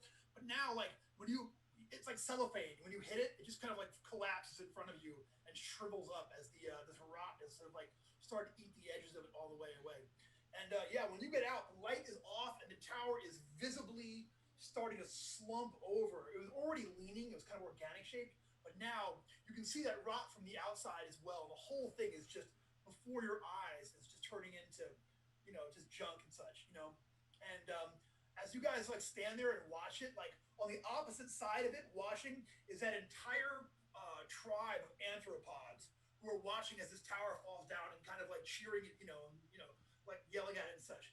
And like the one looks over at Anatol, like the guy that first came out. He like looks you in the eyes for a second, and then he nods one time. Then he says something to his group, and the whole bunch of them just turn around, make their way back into the forest. You guys, we made friends. Yeah. Did we ever figure out like who his master was, or did we just walk in and we're like, no, we kind of don't want to let you do whatever you're doing because just no. He's probably some like cosmic horror god thing that we probably didn't want to come here. Probably. I think we probably saved the world. I think we won. Did we ever ask? Or did we just walk in and we're like, no, we hate you because we hate you? No, he attacked us first, honestly. Yeah, he came out and attacked us when you put the darkness over the beacon. There was smack talk. There was smack talk. I feel like the darkness was the first attack. Well, I mean, if you turn someone's lights out and they come down and try and murder you with a flamethrower, that's disproportionate response. Yes. Yeah, it was kind of a. There was kind of a, And we were heading. Where were we? I have to start keeping better notes, and my brain is not working anymore. Sure. We were checking this out, but where else did we want to go? Like, where were we headed to? Actually, Septis had that encounter with one of the three fates when you guys were back in Ore, and the three fates asked you to go and liberate their temple on the summit of Mount Tyche, which is far, far, far to the north. Well, I think that's where we gotta go then, right? It's so far to the north. Do we know of any towns in between us and that mountain? The one we came from? So yeah, you'll pass through from here. You'll have to pass through Ore. The next, but you know what you could do is you could hit the capital. Havenor is in that direction, and no one, like none of you have ever been there, like so you're not familiar with it and such. But and we got all this loot. Yeah, you know where it is and such. What happened to Zeke? Zed is standing right there with you. He's been there the whole time, just hanging out. So, does he level up? He didn't really hit. If you want him to level up, give him a dagger. He's got to, you know what I'm saying? Like he's got to be in the initiative roster and swinging at something. P.S. He's 12. I'm saying, a lot of us somewhere. Dropped him off somewhere. You could drop him off back at Ore, or he's from Nine Towns. He's actually from Ing, as you'll recall. Dropped him off adventure before last. Yeah, and then he found us again. He found you. He's the one that came and told you about this place. Because he's the astronomer, astrology, or whatever now. And now he's gotten into astrology. He noticed that comet in the sky the first time and such. Yeah. Just can't. It was his idea to go here. Okay. Yeah. Kind of. Yeah. He's like, well, that's my curiosity satisfied, everyone. Thank you very much. This was. Like, go investigate this. And we're like, all right, so just burn it all to the ground. Got it. Well, but here's the flip side of that, though, okay? Like, in fact, let's talk about rewards, okay? So I'm going to give you guys 2 experience points for that last fight y'all had. Woo! Okay, get anthropods. I bet somebody. That's 2 points. And we got the cat spell. And also, whatever else, they were, whatever else about this guy, they were actually using those anthropods to fuel that light. And that's not cool. So y'all went and rescued those guys, and now they have one I mean, who knows how well they'll do as they are now a tribe out of time. Who knows? In fact, actually, let's see who's in the chat. My thing failed again. When I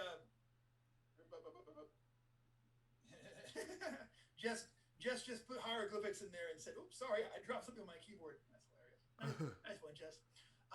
So I'll tell you what. So first person in there, let's roll a d20. High is these guys are going to thrive, and 1 is they're in bad trouble. So if you're watching, somebody roll me a d20 and put the result in the chat window. We'll see how the anthropods did. But regardless, though, you gave them a chance. Okay, you have actually rescued them, put an end to whatever is going on. We don't know. But I'm gonna say 14.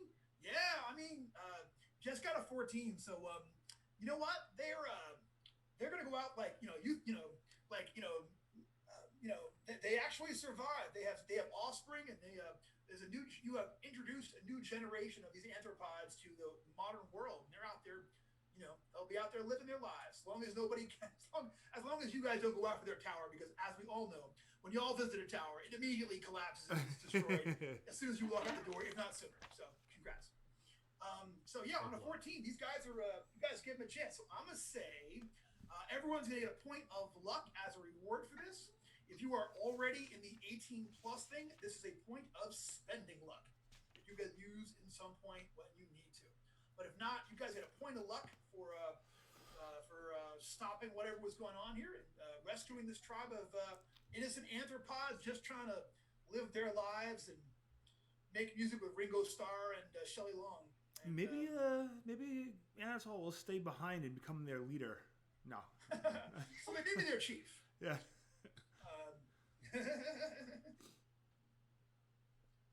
So are we going to the mountains? Are we going to the capital? Or are we dropping Zach off somewhere? Or I like Anatole's idea of leaving Zeke here to become these guys' new leader. And it sounds like all those things are in the same direction. yeah. So Yeah, you guys have gone far south for this. So. There. I mean, we got a lot more loot than I've ever had.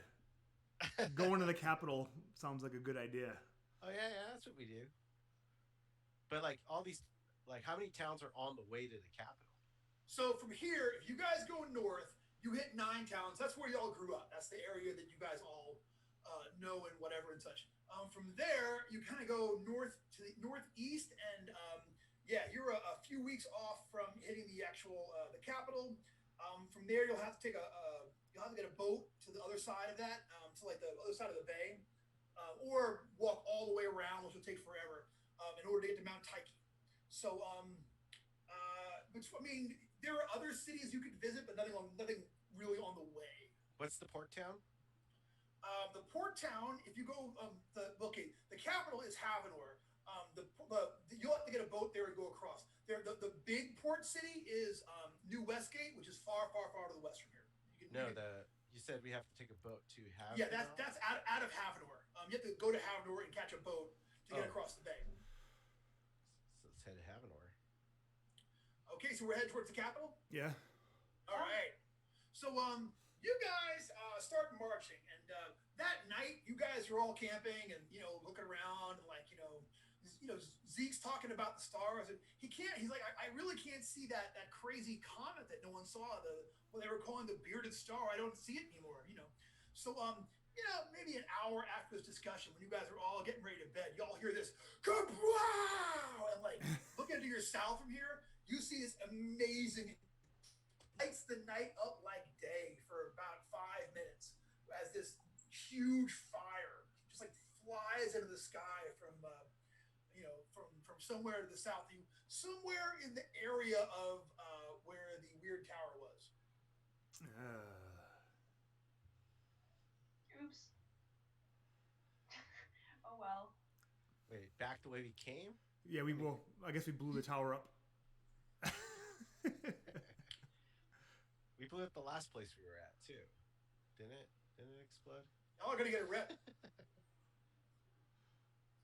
Got you. Yeah. Right. So, well, I mean, Oh well. I didn't expect that to happen from that mold, but Yeah. Well, I mean, he told you that thing was a beacon that was helping his master return from wherever he was coming from. So, and Zimmy told you that there was a weird comet in the sky that was sort of like the attractant to all of this. yeah. So that was his master then, right? Well, hopefully it wasn't him like crash landing here, because you never We have know. to go check it out. Or we disabled it too late and he was showing up anyway? Maybe. Either way, I say we don't go back. We did our part.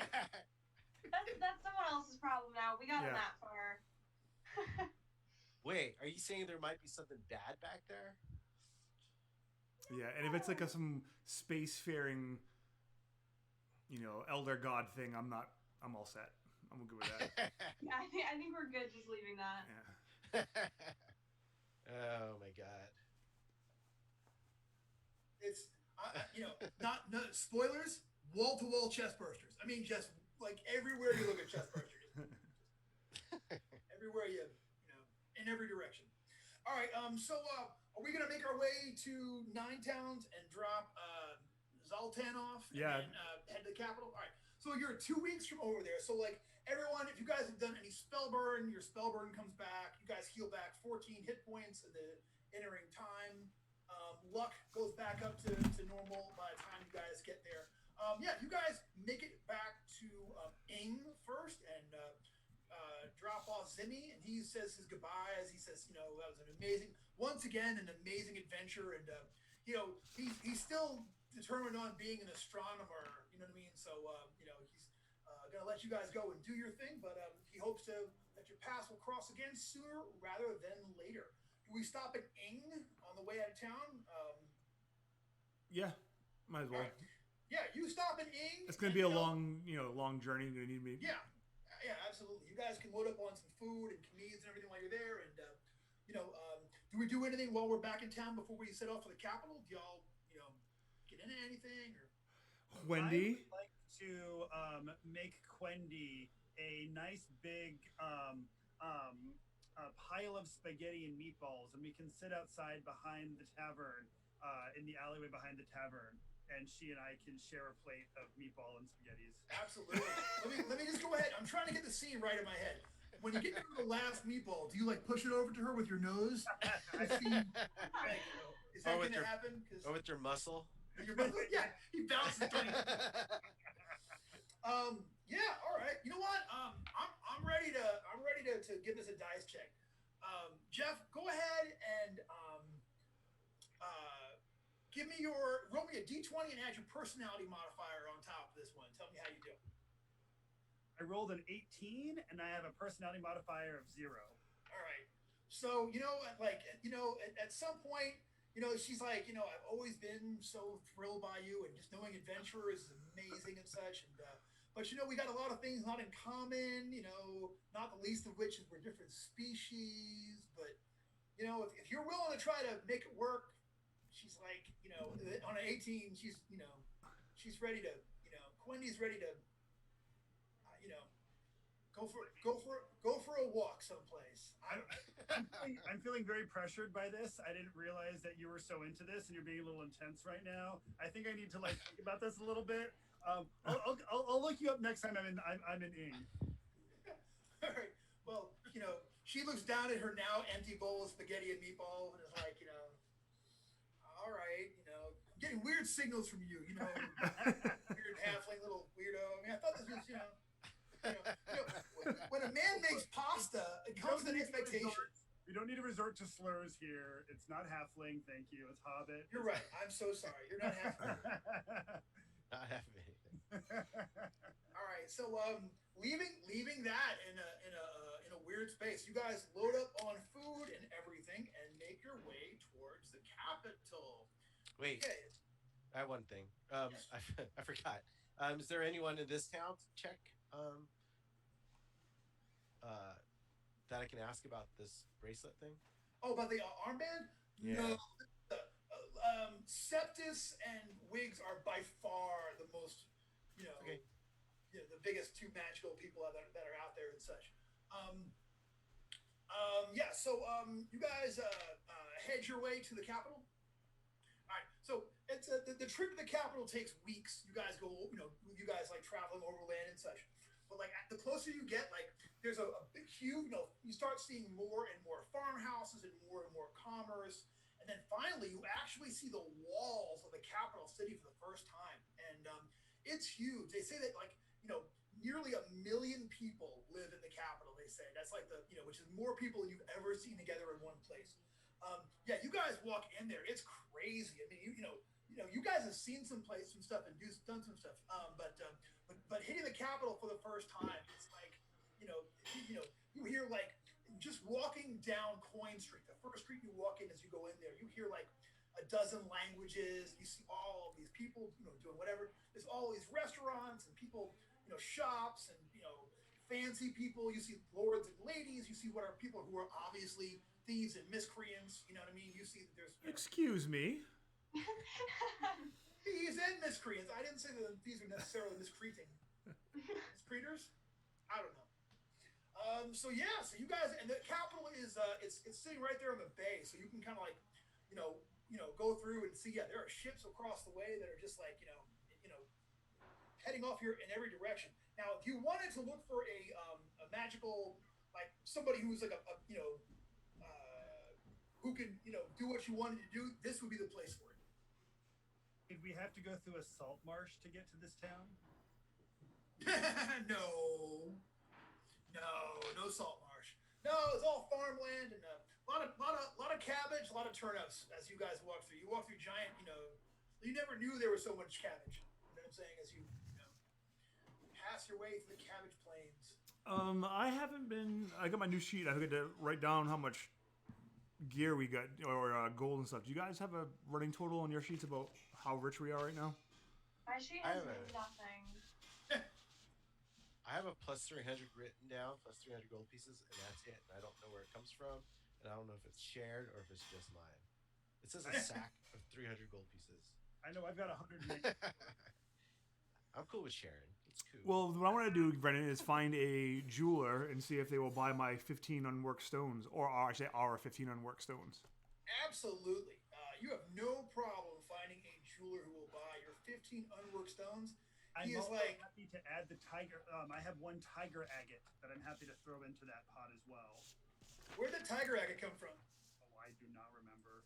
It says tiger agate times 1 on my character. Well, you got to get market rate then. It's just goes. Yeah, you're killing me with this. That's gonna be market rate. All right, so the we'll figure it out. But the money itself, those no, I'm sorry, unworked stones. Brendan, it says here valued at 1,000 gold pieces. Oh. Wow. Does it? Oh wait, hold on. It's about 2. Let me. You about to find everything, the value and the price. No, but those uncut stones. The uncut stones are. He's very unimpressed by looking at these things. These things are totally unworked. Do you guys find these in a bog? But he will. Oddly enough. Yeah, 15. Hold on a second. Right next to your mom. Oh. Working that bog.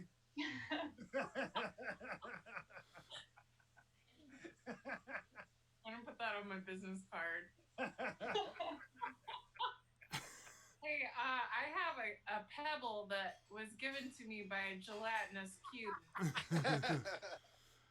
And I hold it up to him. Is this worth anything? Wait, you're breaking up. I'm not. Brendan, sorry, my internet connection is once again giving me a hard time. Brendan, when you froze, your hat disappeared, so it was just an outline of your head blending in with the sheet behind you. It was awesome. More of that, man. More of that. All right, so he offers you 30 gold pieces for those uncut stones you got from the tower. Since I have a rather high personality, is there any way I could negotiate? And Please. Yeah, give me a check. Give me a roll. That is a 17. D20, add your personality modifier on top of that. 17. You know what? He's look, I support the Temple of Shul as much as anybody else, and we're so grateful to have you here. And maybe you say a blessing for my shop and everything. And you know what? I'll tell you what. I don't know. I'm killing myself here, but I will go 40 gold pieces on these things.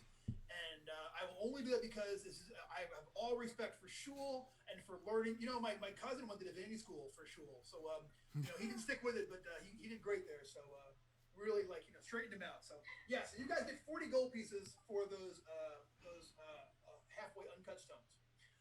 Now tell me, Wiggs, that pebble? Where is that pebble from?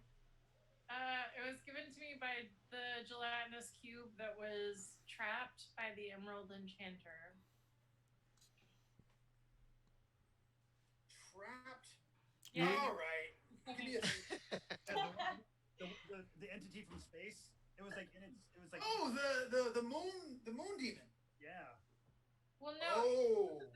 Was he the moon demon or was he the one that came after it? It was the one that couldn't talk. Okay, give me 1 second. Okay, we're going back here. Y'all, stall while I'm running. So stalling. I mean, my boyfriend's getting changed in the background. Should I turn the camera around? That could be a way. Oh my God, Mitchell just blushed so hard.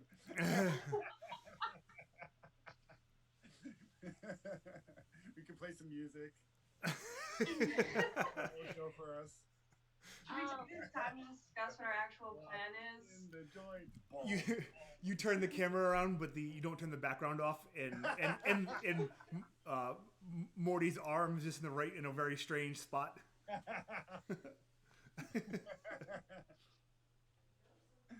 think I might have sent Brendan on a fool's errand. I think it was just a pebble. Yeah, right. He's gonna go look up the. What do people at home think? I feel so. This bad. never happens on Critical Role. Well, I also think that's like scripted and heavily edited. Yes. Yeah. What you see with us is what you get. That's More what authentic it says on the pin. More authentic experience. So should we actually come up with a plan after this, or are we just gonna keep winging things? I think he's giving us an opportunity to go and get our some of this equipment checked out. Like, Well, also this. we can. I'd like to do that with the some of the stuff we have. Also, this gem shop doesn't seem to be too terribly guarded. We could just take it and wear his skin. There's that. You could murder. I feel bad. He did just like praise my God for like 5 minutes just because I asked. Well, yeah, but he was gonna cheat us. Yeah. That is true. No, he wasn't trying to cheat you. I mean, he's going to turn around and sell those things. So he just was giving you what was a fair price from his point of view. I mean, which is always a low ball. Yeah, buy for a nickel, sell for a dime, and you guys negotiated, and he was willing to, Cut into his own profits a bit. cut into his own profits a bit. It's exactly what happened. So I'm gonna ask him also if where I can find out where. Oh wait, let me think about this.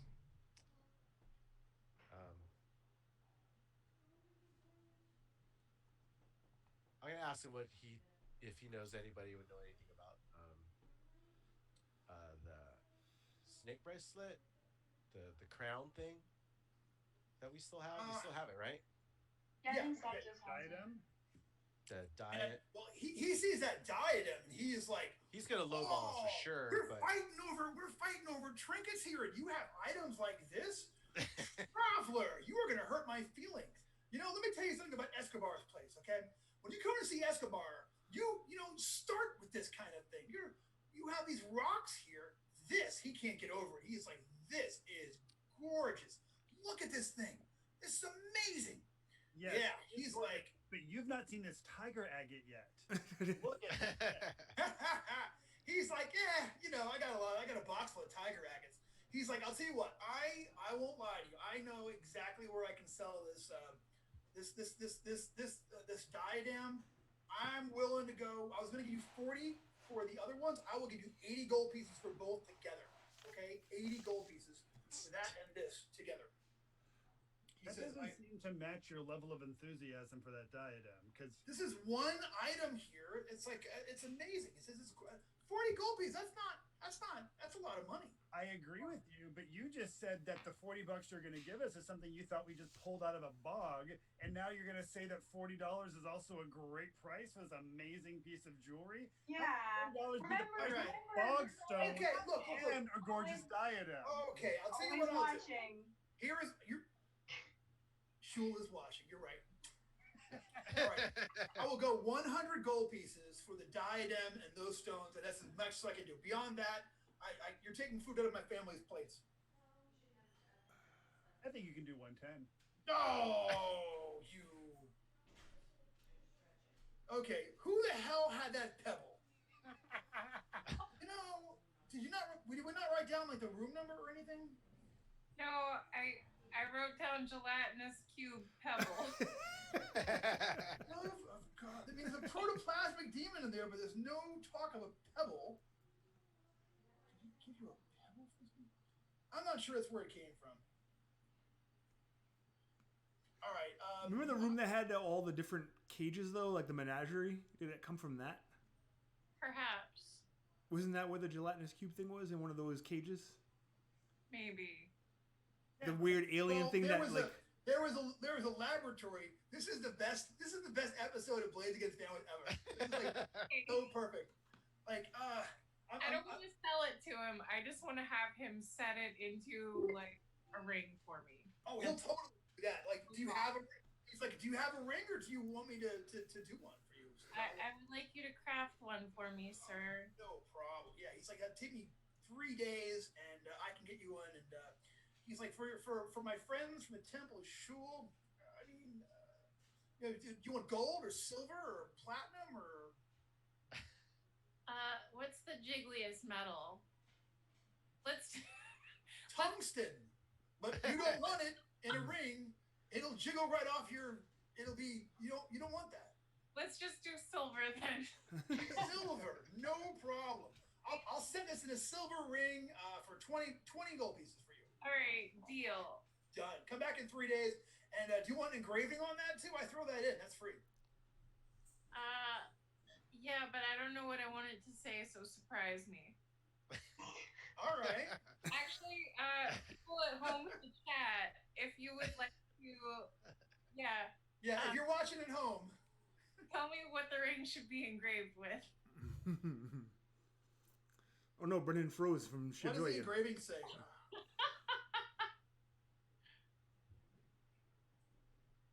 Carmen, what is Wiggs' patron? I know it was that weird, like it was like a witchy one, like from a real book, right? Not from the.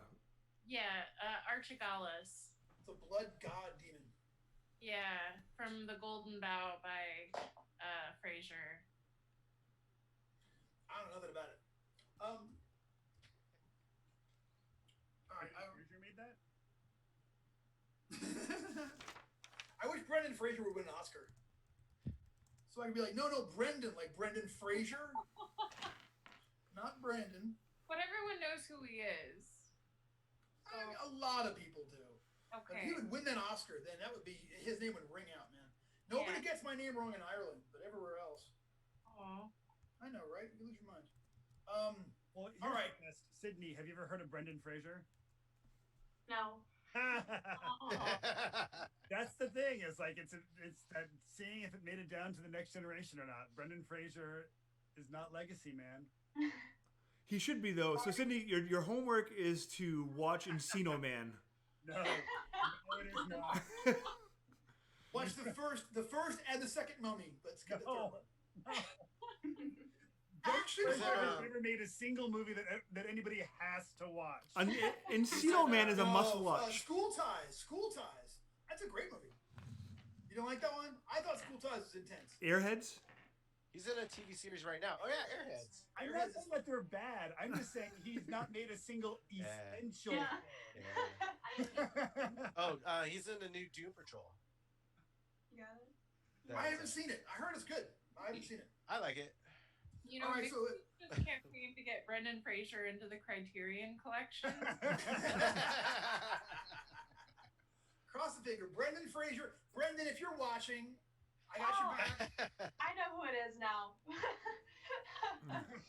we looked him up. We did some Googling. No, that's cool. I love the mummy movies. I just didn't know that was him. So the Esteban tells you when you ask him about the armband. So we asked him about the diadem, or did we ask him about the armband or anything like that? Both. So he looks at that armband. He is like, this. You guys have got something here. He's like, this isn't my kind of thing. But you tell him it's magical, and then you're looking for someone that knows about magical artifacts. Yeah. He's like, I do know someone. I have a. He says, I know Great Melsenschlap, who is the only. He's the authority on magical items. But I mean, and he looks over at like Wiggs, and he looks over at Septus, and he's like, he's kind of a strange duck, though. I give him a gold piece. You got it. I'll tell you what. Jeff, he calls over to his kid, whose name is also Jeff, because the first thing that popped in my head. He's like, Jeff, why don't you take these nice friends, my new friends here, over to Melsenschlap's tower and let them know, just tell them Esteban presents his compliments and has recommended you as someone who can go and help them out. Okay. So the kid, but he tells Wig specifically, he's like, yeah, come back on Thursday. I'll have this ring ready to go. It's gonna be gorgeous. Okay. And if you're watching at home, he was told to surprise Wigs with an engraving. So say you got about 15 characters, it's only a ring. But if you're watching at home, you can tell me what Wigs' thing is. If it's not, can't be said on PG-13 TV, it will automatically been shot down. All right. Gonna be a hashtag. I mean, yes, sure. It just means something different in your thing than it normally did. All right, so pound sign. It's a pound sign. It says this ring weighs 1/100 of 1 pound. Congratulations. No, I'm kidding. But if I don't get one I got something in my head. I'm like thinking like, what would a guy put in a ring there for an elf? I got something in my head that he would do, but we'll see if we get something down there in session.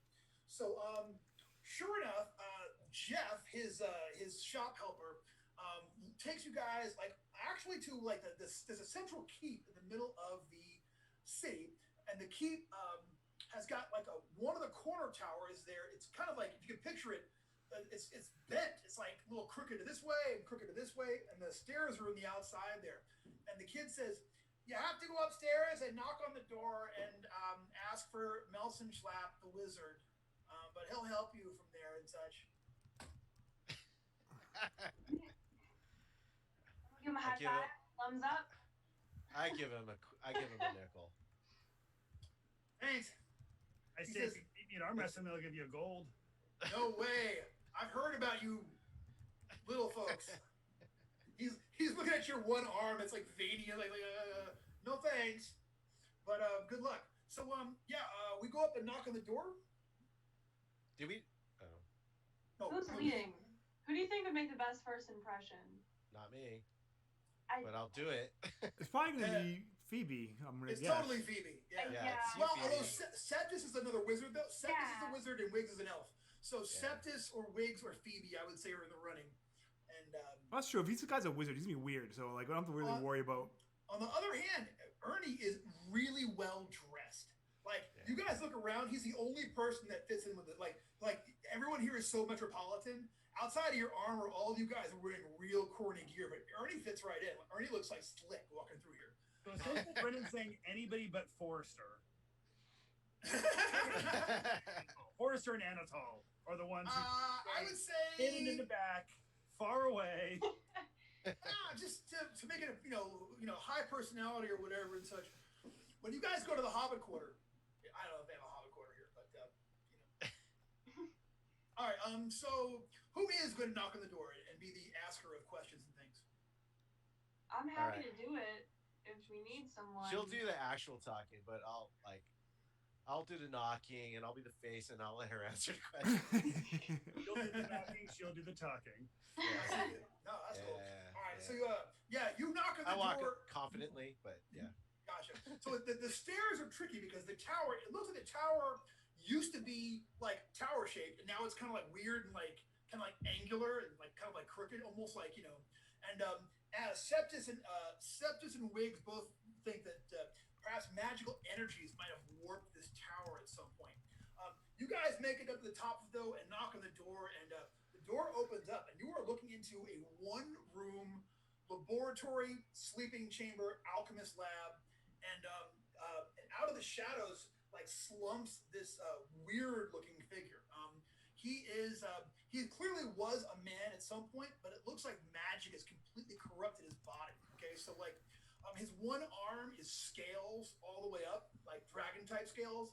His other arm's got bandages all wrapped around the outside, and the bandages are pulsing, like there's something under there that's trying to get out. He kind of, at first you think he has a weird limp as he comes out of the shadows, but then you realize one of his legs is super long, 3 times longer than the other leg. And he has to sort of drag it behind him and sort of walk on the knee. His eyes are huge and they don't blink ever. His hair is kind of all blasted off to the back, and he's like, visitors have come to my tower and have questions. Perhaps Melson Schlapp can answer. Yeah, we had a question about a bracelet that's magical. We were sent by a friend. Where? Escobar. Yeah. Escobar. Oh yes, Escobar. He kind of like looks you over and says, "That would make you adventurers from out of town." Correct. You are all welcome here. Come. If you have an artifact, I perhaps can be of some assistance. And he kind of like looks over at Septus, and he kind of does his bow of like respect. Same thing to Wiggs, does his bow. You know, he is like, perhaps I could see the artifact. Ernie. Oh. Nudge. Yeah. All right. Yeah, So, I'm totally fascinated, but I was like, oh yeah, here we go. Because I'm like, yeah. cause he's not paying attention to me. Yeah. But he kind of nods at you. he takes a look at it. And he's like, "This is truly interesting." So he says a couple of words over it, and yeah, sure enough, he says, "I can indeed identify the source abilities of this magical artifact, which seems to be unthinkably ancient. However, this doesn't cost me an expenditure of power, and I will expect at some point a favor, perhaps, at some point in the future. Septus, the wizard, and Wiggs, the elf, if you will, when the time comes, if you agree to that you will owe me a favor in return, I shall indeed tell you the workings of this artifact. But I will trust your word that you will do so if you do. Proportionate favor? Of course. Right? I look at you guys and I say, how did he know your names?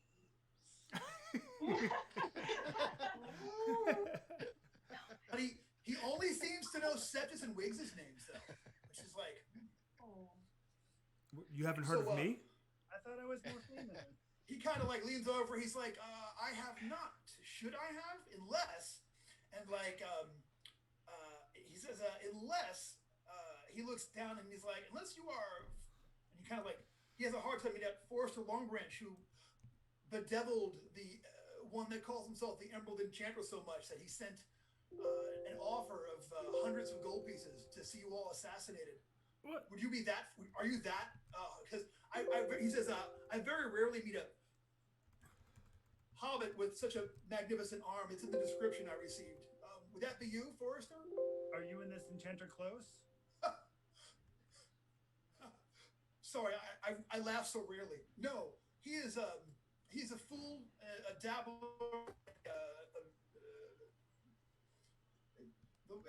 The only regret I have is that you were not able to put an end to his evil. Then yes, that is I. Well then, well met, Forrester Longbranch, and that makes you Anatole the Thief. He says, and he's like, you of course, I know Septus and Wiggs. I know by reputation. You must be the one they call Ernie. Nice hat, very nice hat, sir. And then he says, should recognize the robes too, because they're the Emerald Enchanters. Yes. I don't remember where I got the hat. And he says, and that would make. He looks over at Phoebe and says, and that would make you Tia Martha, who he has pointed out for special destruction. Luckily, no. Well, hopefully it's not because he's actually already done his evil there. So he takes the thing over to his basically tells you that like the Emerald Enchanter sent out like through the workings of his patron, sent out magical word to all the powerful sorcerers of the land, offering a bounty on all of your heads, and is willing to pay cash for any who would kill you. And he says he also says and I have heard that there are also assassins were invoked, so do be careful. Thank you for your warning. Of course. So he tells you that this bracer, you can use it one time per. He gives this to you in magical, like long, complicated magical talk. Okay, but the essence that the wizard that Septis and Wiggs takes away from this thing is that the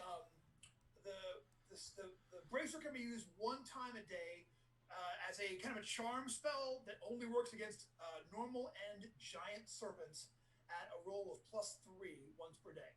So one time per day, you get basically a charm, like it's like charm person, but it works on serpents or giant serpents, and the roll on it is +3. That's awesome. I think that might come in handy more than I expected to. And he's snake charming.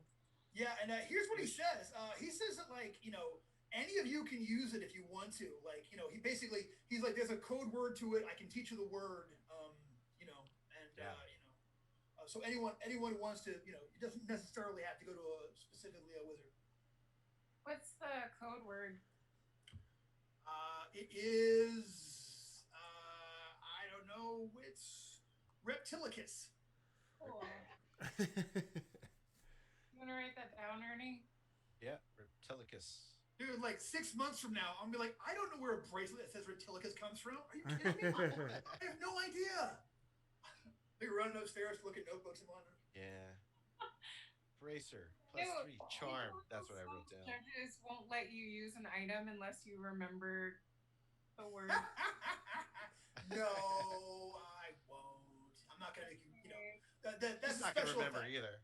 Yeah, I'll tell you what. It's a lot more important to your character than it is to any of us here. You know what I'm saying? I know you have this artifact that works, but for your character, you write on your foot or something because it's clearly So who is going to be the one who is it must be worn, however, in order to be invoked, and you have to wear it and point and Reptilicus. So who is going to be the actual person to have this thing on person? Does someone really want it? I mean, I think Ernie's had it. I think Ernie. I can hang on to it. Yeah. Maybe if somebody, I feel like someone deserves it, I'll give it to them later. For real. If they earn it. Someone wants it right now. Once you're deemed Ernie worthy, then. Yeah.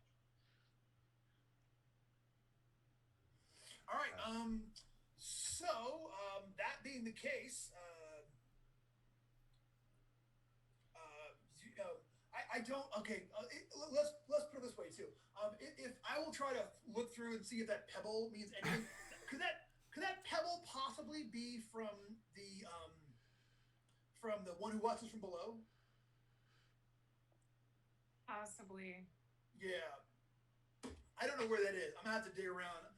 That's literally, I put that one away since it's been so long ago.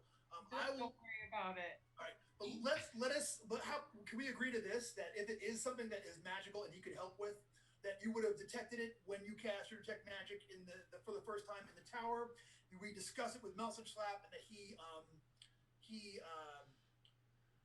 once again for an additional favor of a level also can figure out what it does, and I'll make a roll for him. Oh yeah, he's and we'll figure out what it is on the far side of things. Is that You cool? have a laser beam ring. It's like it's a one-shot pearl of fireballs. It's like the ring that you get out of cereal boxes, and it's a laser ring, but it only says pew pew and doesn't do any damage. It says pew pew. Okay, so all right, so that is what we that's what we that is where we leave that and such. So, but he leaves, on friendly terms with you, and he says when you're back in town, he recognizes Septis and Wiggs as fellow practitioners, and he says and people who clearly went up against the Emerald Enchanter, who he has nothing but contempt for. So he's basically you leave with the any enemy of the Emerald Enchanter is a friend of mine kind of thing and such. So that's where we'll leave things as far as that goes. We can leave that there. But what else? Is there anything else? Now that you guys have got some cash and some fundage, we're here in the capital. Y'all want to buy anything? Y'all want to do anything? Yeah. Does the cleric need any armor? I have scale mail. Okay, you're probably fine. Happy with it? I also have tall, hard boots, which I don't know what those do. Just 1 out of 10. They're made for walking, and that's just what they'll do. Yeah, Do you need a shield? I still have that mirror eye shield, but I really can't use it since I've been using this two-handed sword. I would be happy to take that. Okay. Okay. You can have the mirror. It's a mirror-eyed shield. Yeah, and it will it will bounce a ray attack back on people, and if you make a luck check, it can try to hit them. How about Septis? Septis is that's a Beatty creation. Do you have like you wouldn't wear armor. Wizards don't wear armor. But is there any equipment that you're needing or hurting for or anything like that? Or I'll look at your character sheet, and then go to like what you can look at. Oh, you have like a lot of stuff. Yeah. Go Beatty. Beatty hooked it up. Do you have 415 gold pieces? No, what? That's what it says. Where the hell did Beatty come up with that from? Beatty, call me. Text him. Beatty, 415 gold pieces. He's gonna go wand of fireballs too, because I'm throwing a yellow card. I'm yellow flagging that entire character sheet at this point. Beatty! We do have Emerald Enchanter's Ring and Spellbook written down. If we want to discuss with the group what the ring probably says the ring is something we probably can figure out. Yeah. Should we ask what's his name while we're here, or we could sell it to him? What if it does something really cool? Or the spellbook. Well, the spellbook, y'all can figure that out. It just takes time. You're gonna have to like spend it'll take like a couple weeks of you guys doing research to figure out what his spells actually do. So just hang on to the spellbook. Yeah, same thing with the spellbook you just got from the last guy. God, y'all got a lot of spellbooks. Yeah, we're gonna need a library for Septis. Yeah, but I'll tell you what though, that ring, I forgot. Okay, I didn't realize y'all had that ring from the Emerald Enchanter. That ring, when you cast your detect magic spell, that ring also registered as magical. So should we ask him what that is about then too while we're here? All right, yeah. While we're here, we're gonna ask. He's like, we're here. Yeah, he's like same deal. You'll owe me a favor, but I'm not gonna do that voice. It's like he basically offers you the same thing. He will identify it for you, but he's gonna need gonna call for a favor. And at this point, it'll either be 3 small ones or 1 great big one. Do we agree to that? I think so. Okay. So yeah, he got 18. He's gonna cast some spells, and sure enough, that ring is a ring of consultation, and it can be used to cast Speak with the Dead 1 time per day. Dang, do we know how long they can have been dead for? It depends on how high you roll. The higher you roll, the longer it works on. Yeah, that's a game breaker too. It kind of is, yeah. Yeah, Speak with the Dead. Oh, we got to remember we have that. Heck yeah. I mean, if we don't need to use it for anything important, we could always just mock people we've killed. Hey, guess what killed you? You're dead Guess now. what? You're still dead. That's funny. Oh my goodness. We're That can hoping also everybody- help us identify people who, if they are for reals dead. Can you hear me? Get him. Can you see through your eyes? Okay, I'm taking one of your eyeballs out and I'm showing you yourself. What does that mean now that you're looking through both of them? What happens when you go back and forth? Well, we would have found out also that Emerald Enchanter is still alive. Yeah. That's true. That is a really nice thing to have, though. All right, I'm going to ask him one more favor. All right. And I whip out this big giant sword. The rune blade. Excuse me while I whip But what do you this think out. about this? He's I think you need to get rid of it. I think that is an artifact. You do not want to keep that around for. He's like, that is a dangerous artifact. Is accursed, and it will eventually be your ruin. Damn it. And I would not like it in my tower. In fact, if I'd like to see that you should see that. He looks, set this wigs. You should see this thing destroyed. You have the responsibility to help out the rest of your friends here and make sure that this thing at some point gets annihilated. It's incredibly powerful, but it will eventually be your ruin. also, and he kind of like little things. He's like, it clearly hates someone very much in this room. Can't quite. Oh, yeah. There's a real contempt there. So, yeah, I'd be very careful. This is a very dangerous artifact, and something that can only be, used with the most extreme caution. So how do we get rid of it? I think the volcano plan.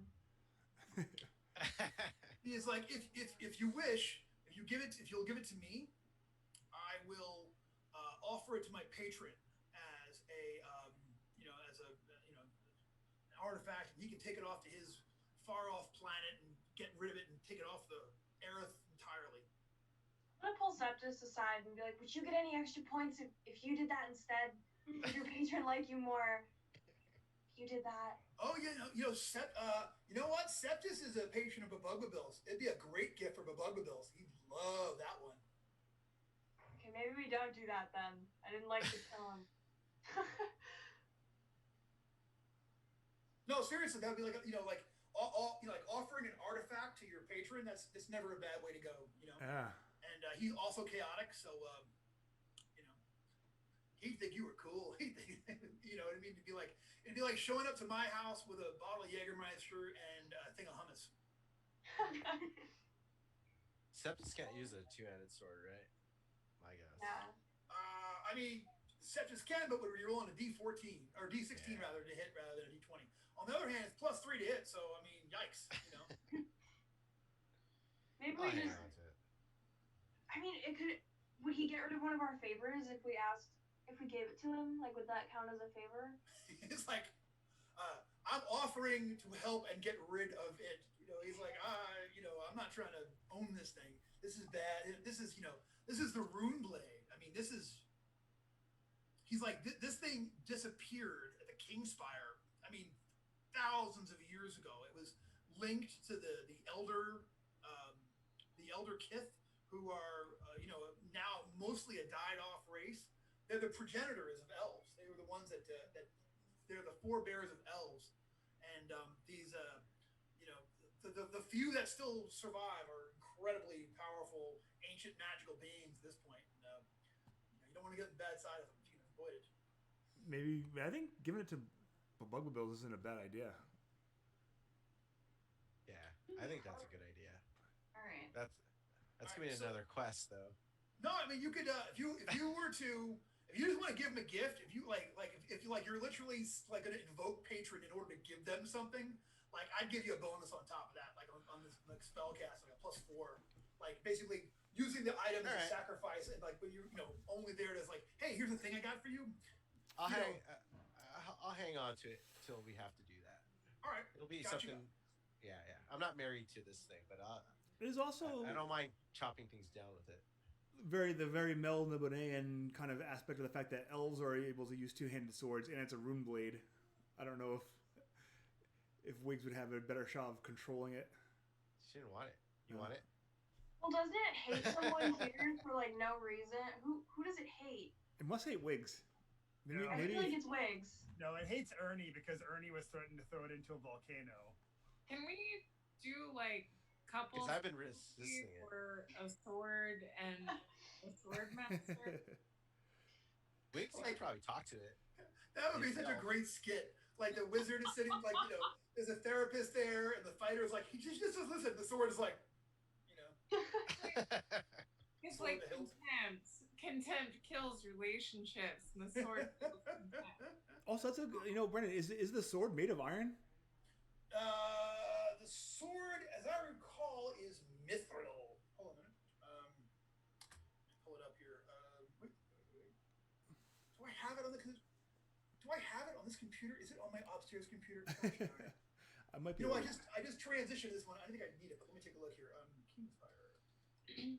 Nope, I got it. Hold on a minute. Okay, so.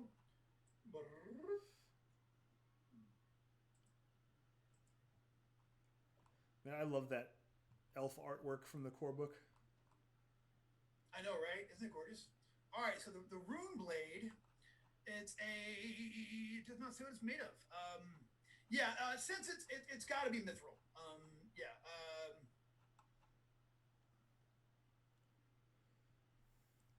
That's got to be a mithril. The blade itself has to be actual mithril, and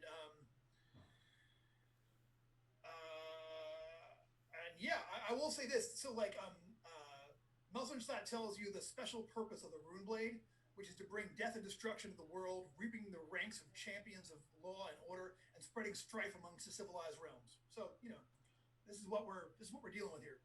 Years. So I'm going to take a look at the wizard and say, it's been a long time. Not since I've been back in my home, back in Nine Shires, have I had some good pipe weed. So I'm wondering, and I toss that big 11-pound bag of delicious mushrooms onto the table, and I say, is there a place I can trade in these delicious mushrooms for some good pipe weed? He says, well, there is a halfling neighborhood, and he kind of gives you directions to this one. Excuse me, sorry, I believe you mean hobbit neighborhood. Oh, is that the? Apologies. Hobbit neighborhood. Who? He basically says there's a very small population of hobbits that live here at the capital, but they're all like this 1-2-block square area, and he can give you directions over to there. Yes, let's go, guys. We're just like pulling on our sleeves, like, can we go? Can we go? Can we go? Please. I'll hang out with my hobbit. All right. So is that where we're headed next? Sure. I think so. All right. Yeah. So you guys wander through the city. Now it's getting on nighttime, and the city revels are going on, and there's whatever and such. But yeah, sure enough, you come to this one neighborhood, all the buildings are a little smaller, the doors are a little smaller, but as you walk down there, you see a bunch of hobbit old timers sitting on this one stoop, and they literally look over at Forrester. One kind of gives them the nod, and they're all there with their big old long pipes, pulling rings. Oh, amazing! So I walk up to these fellas, and first off, real quick, I want to say, meta. I want everybody here to know that a common tradition amongst hobbit folks is the nightly communal stew that they have. There's just a big old stew pot that the whole community gathers together and puts in delicious items into the communal stew pot. So I'm going to walk up to these fellas, introduce myself, tell them that I am the arm wrestling champion of Nine Shires and of 9 Towns, and I have a delicious contribution for the community stew. He says, 9 Towns, you say? Mm-hmm. They all kind of look at each other, and the one guy's like, we're folk from 9 Towns. But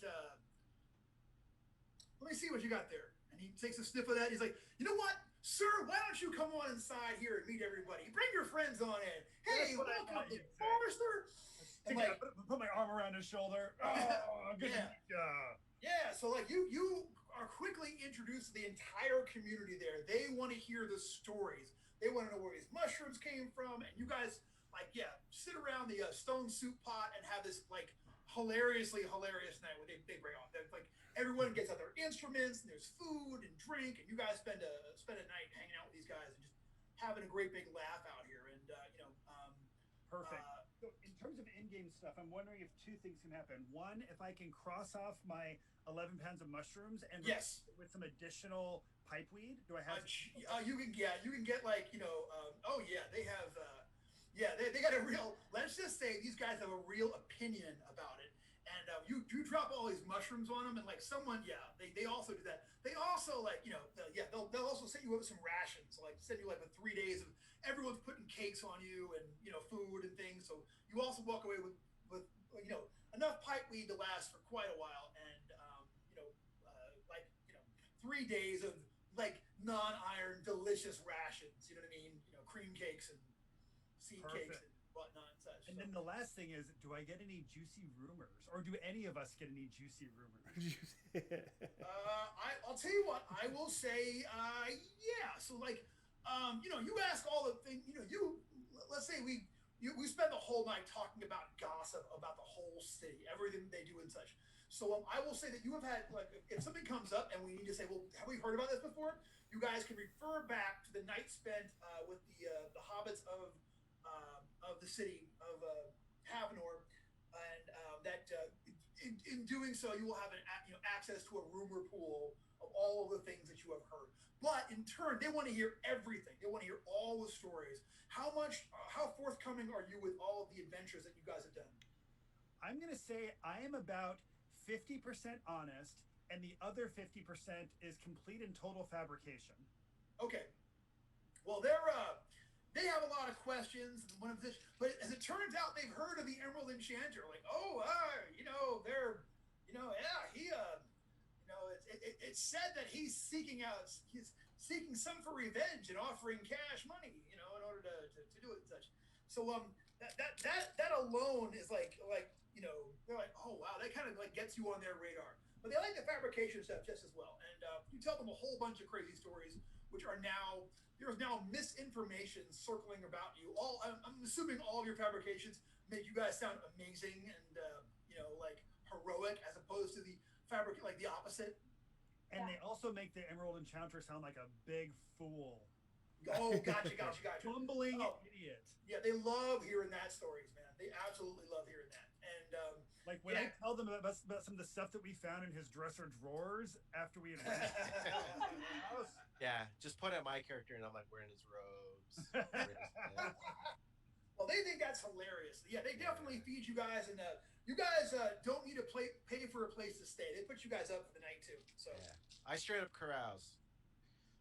Like straight up carousing here in the city. Very different. With the hobbits. No, with the hobbits. Oh, with the hobbits. Oh yeah, man. You make friends, man. They love they're like having big time adventurers in from out of town. They're loving hearing stuff, and they the one thing though, they want to see some magic. They ask both Wiggs and Septus if you'll do some magic for them that they can see. Do they have any snakes? Give me a luck check to see if one has a lizard pet. Give me a roll D20 and roll luck. Roll lower. Easy. I rolled a 5 and my luck is 15. The one guy's like, well, I've got a snake that he for whatever reason. Yeah, there you go. Yeah. So we're gonna try to charm a snake there. Yeah. And I embellish, throw off the robe. Start rubbing it. I don't know. Say words I made up. I make like fragments of magic these guys have said over time. Make stuff up. Totally. Just listen. Go ahead and get D20 plus 3 for your charm check.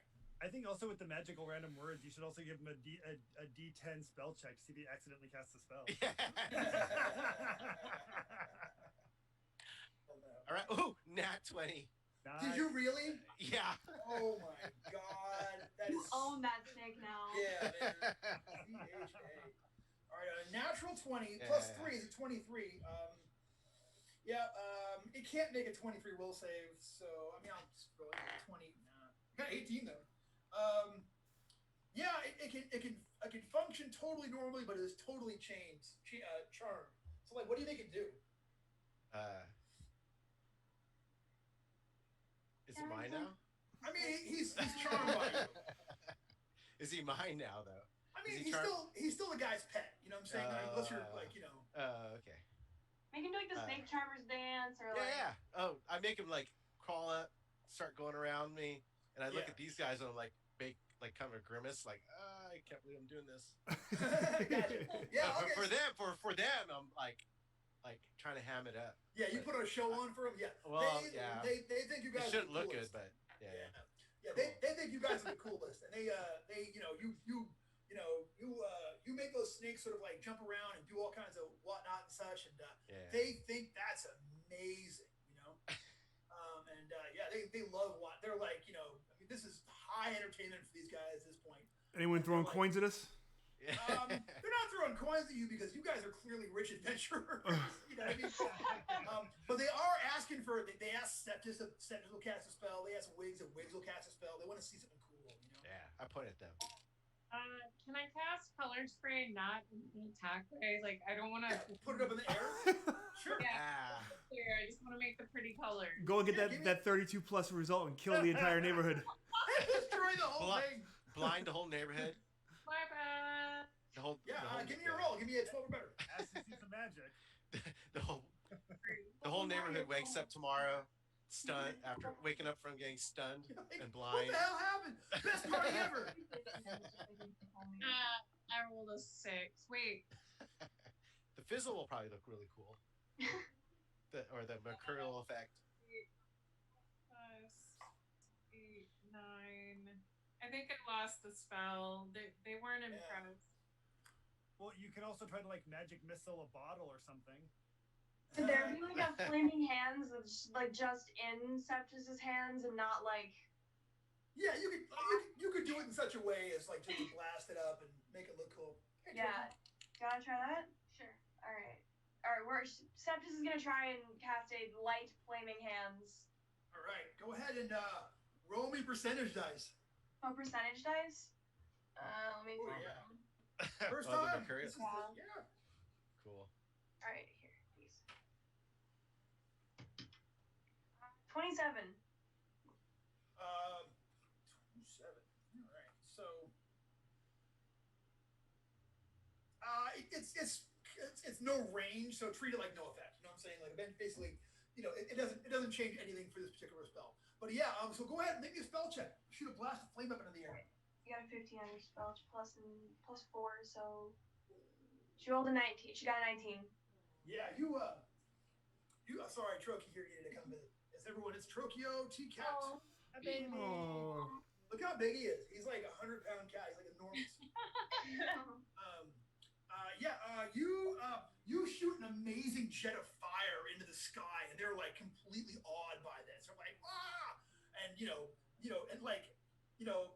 from like the neighborhood are like, woo, you know what I'm saying, and like cheering and thinking it's awesome. One thing though, go ahead and give me a luck check for Septus. Roll me a d20 and roll low under your luck. Roll low. Yep. Wow, 5. Divine dice like her more than they like me. That means that they belong to her now. Is that what that's what it means?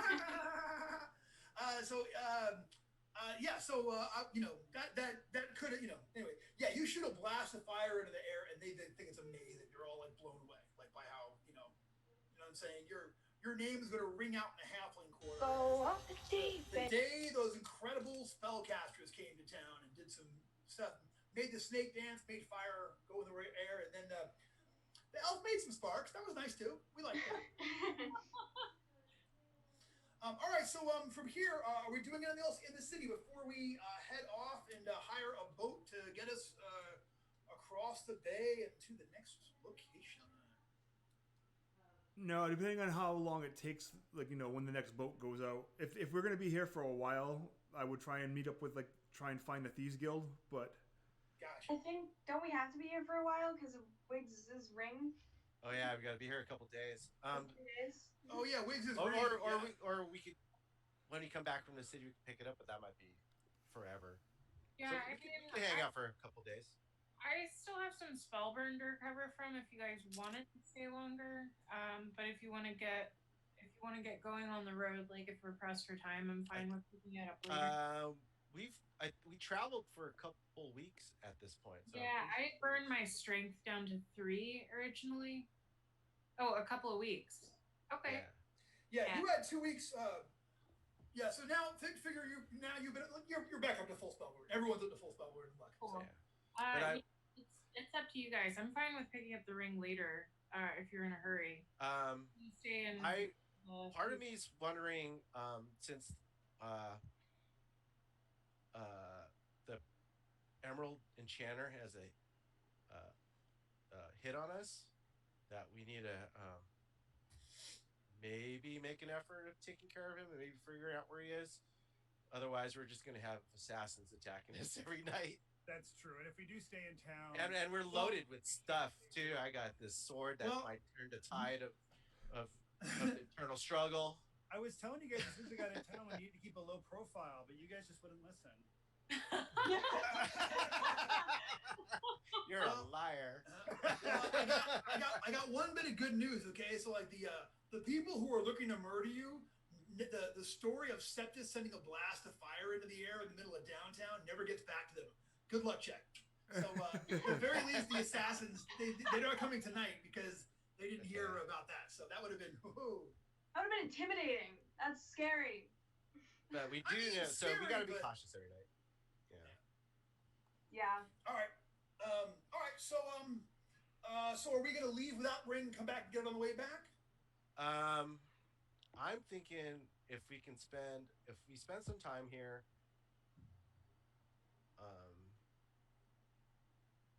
we can figure out, get a little bit more information whether the Emerald Enchanter is something like within closer than the big city or the Fates or whatever. Okay. Also, since we know Wizard Dude doesn't like him either, maybe we can ask him if he has any ideas as to how we can like actually kill him. That's a good idea. Actually, we could go and visit, but All we right, probably don't want to bother him too soon. But if Can we are you staying down, a favor, by the way? Exactly. All right. So I'm not sure where that leaves us. What we're actually going to do. Yeah, I don't know either. I think staying for. Well, I'll tell you if we want to. Like, we're almost here at the end here. So if we need some time to like think about this and discuss between times, we can go ahead and call it here. Figure out, and then for next time we can figure out if we're going to buy any more equipment, if we're going to do anything else in town, and then maybe if we're going to go back and talk to him about the Emerald Enchanter, and we'll pick it up here next time. What do we say?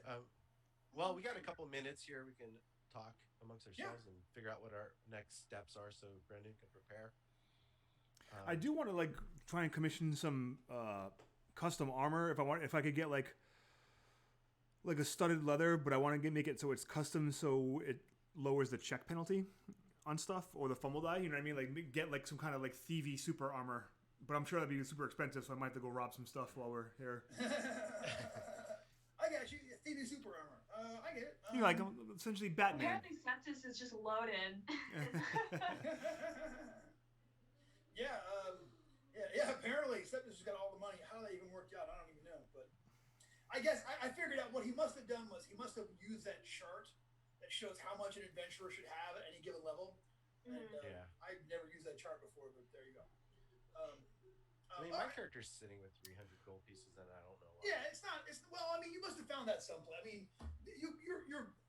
we're 5 or 6 modules in at this point. I mean, you've done some stuff, so it must have come from someplace. Oh, I also have this elven wooden armor that is, I guess, the same as chain. Is it just straight like that? Do I just treat it like that? Just treat it like chainmail. Yeah. Okay, just treat it with the same check penalties and everything. Yeah. Okay. But it won't. But it doesn't hurt elves. Yeah. So what do you guys think? Do we want to go and seek out this guy who has a bounty on our head, or do we want to move on? What was the reasoning? What was the vision with the 3 fates? Okay, so the 3 fates reached out to Septis, and they told him that they said that it was Septis's destiny in order to go there and to help liberate the Temple of Fate from the evil forces that have taken it over. And they have promised that in doing so, that they will consider Septis an ally forevermore and will throw him some love. Is there like a sense of urgency that they wanted us to do this sooner than later? Well, they didn't say. Just that it was their destiny to. Destiny. Destiny has like a weird, right? Unlimited Destiny could be like 20 years or like 20 minutes. Yeah. So that could just be an overall general destination. Yeah. And then we can take the time, and maybe he's only like a week out because the city sounds like it's a couple weeks out. Are we gonna have to sail? You're going to sail across the bay and then travel for a few days up into the mountains. Ooh. So I think we should seek out the assassins instead of waiting for them to find us at the most inopportune time. Yeah. Right? Like if we come out, beat up somewhere, and they're waiting for us, and they ambush us, and it's done. So fight them on. Maybe you could even reach out to the Thieves Guild and maybe see if they have an idea who put the bounty, and see where because someone's got to collect, right? So they got to. Oh, you know what? Well, we know who put the bounty. I know, but when you get that bounty, how do you collect it?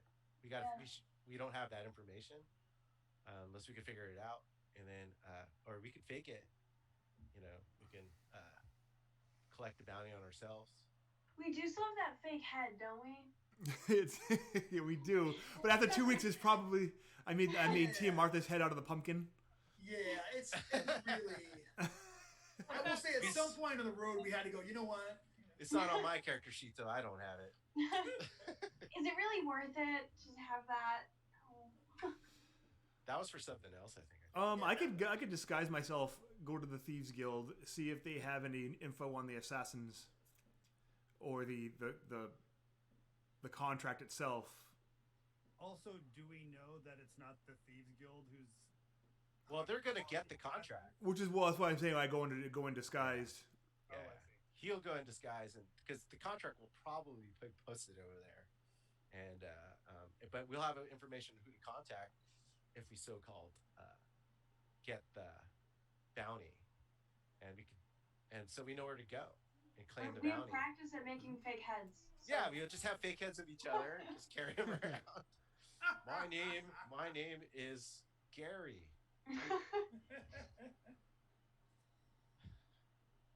All right, so is that the plan then, Thieves Guild?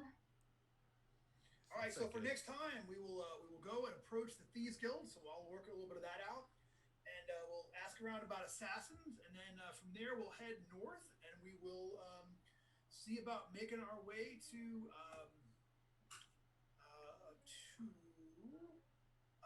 Mount Tyche. Okay, but if we have enough information to figure out how to get straight to or even close to the Emerald Enchanter to like recover this bale, we might want to detour and do that. Yeah. Kill him. That's top priority, I think. Right. All right, cool. Well, that is where we will pick up next time. And thank you very much for watching. If you're still watching at home, this is a weird night. We had, this is our first trip to the big city, so there had to be some carousing, some shopping. But this is a part of the game. You know what I'm saying? We mostly when you watch us, we're just doing adventure. But tonight, was one of those nights in between. So we'll pick up here next time in the city of Havnor, which has been my the capital city of my personal home world that I've been running games in back since AD&D. So it's really cool to have like my new friends in my old city that I've been playing since New York. So that's not the city that you set for Neon Knights, is it?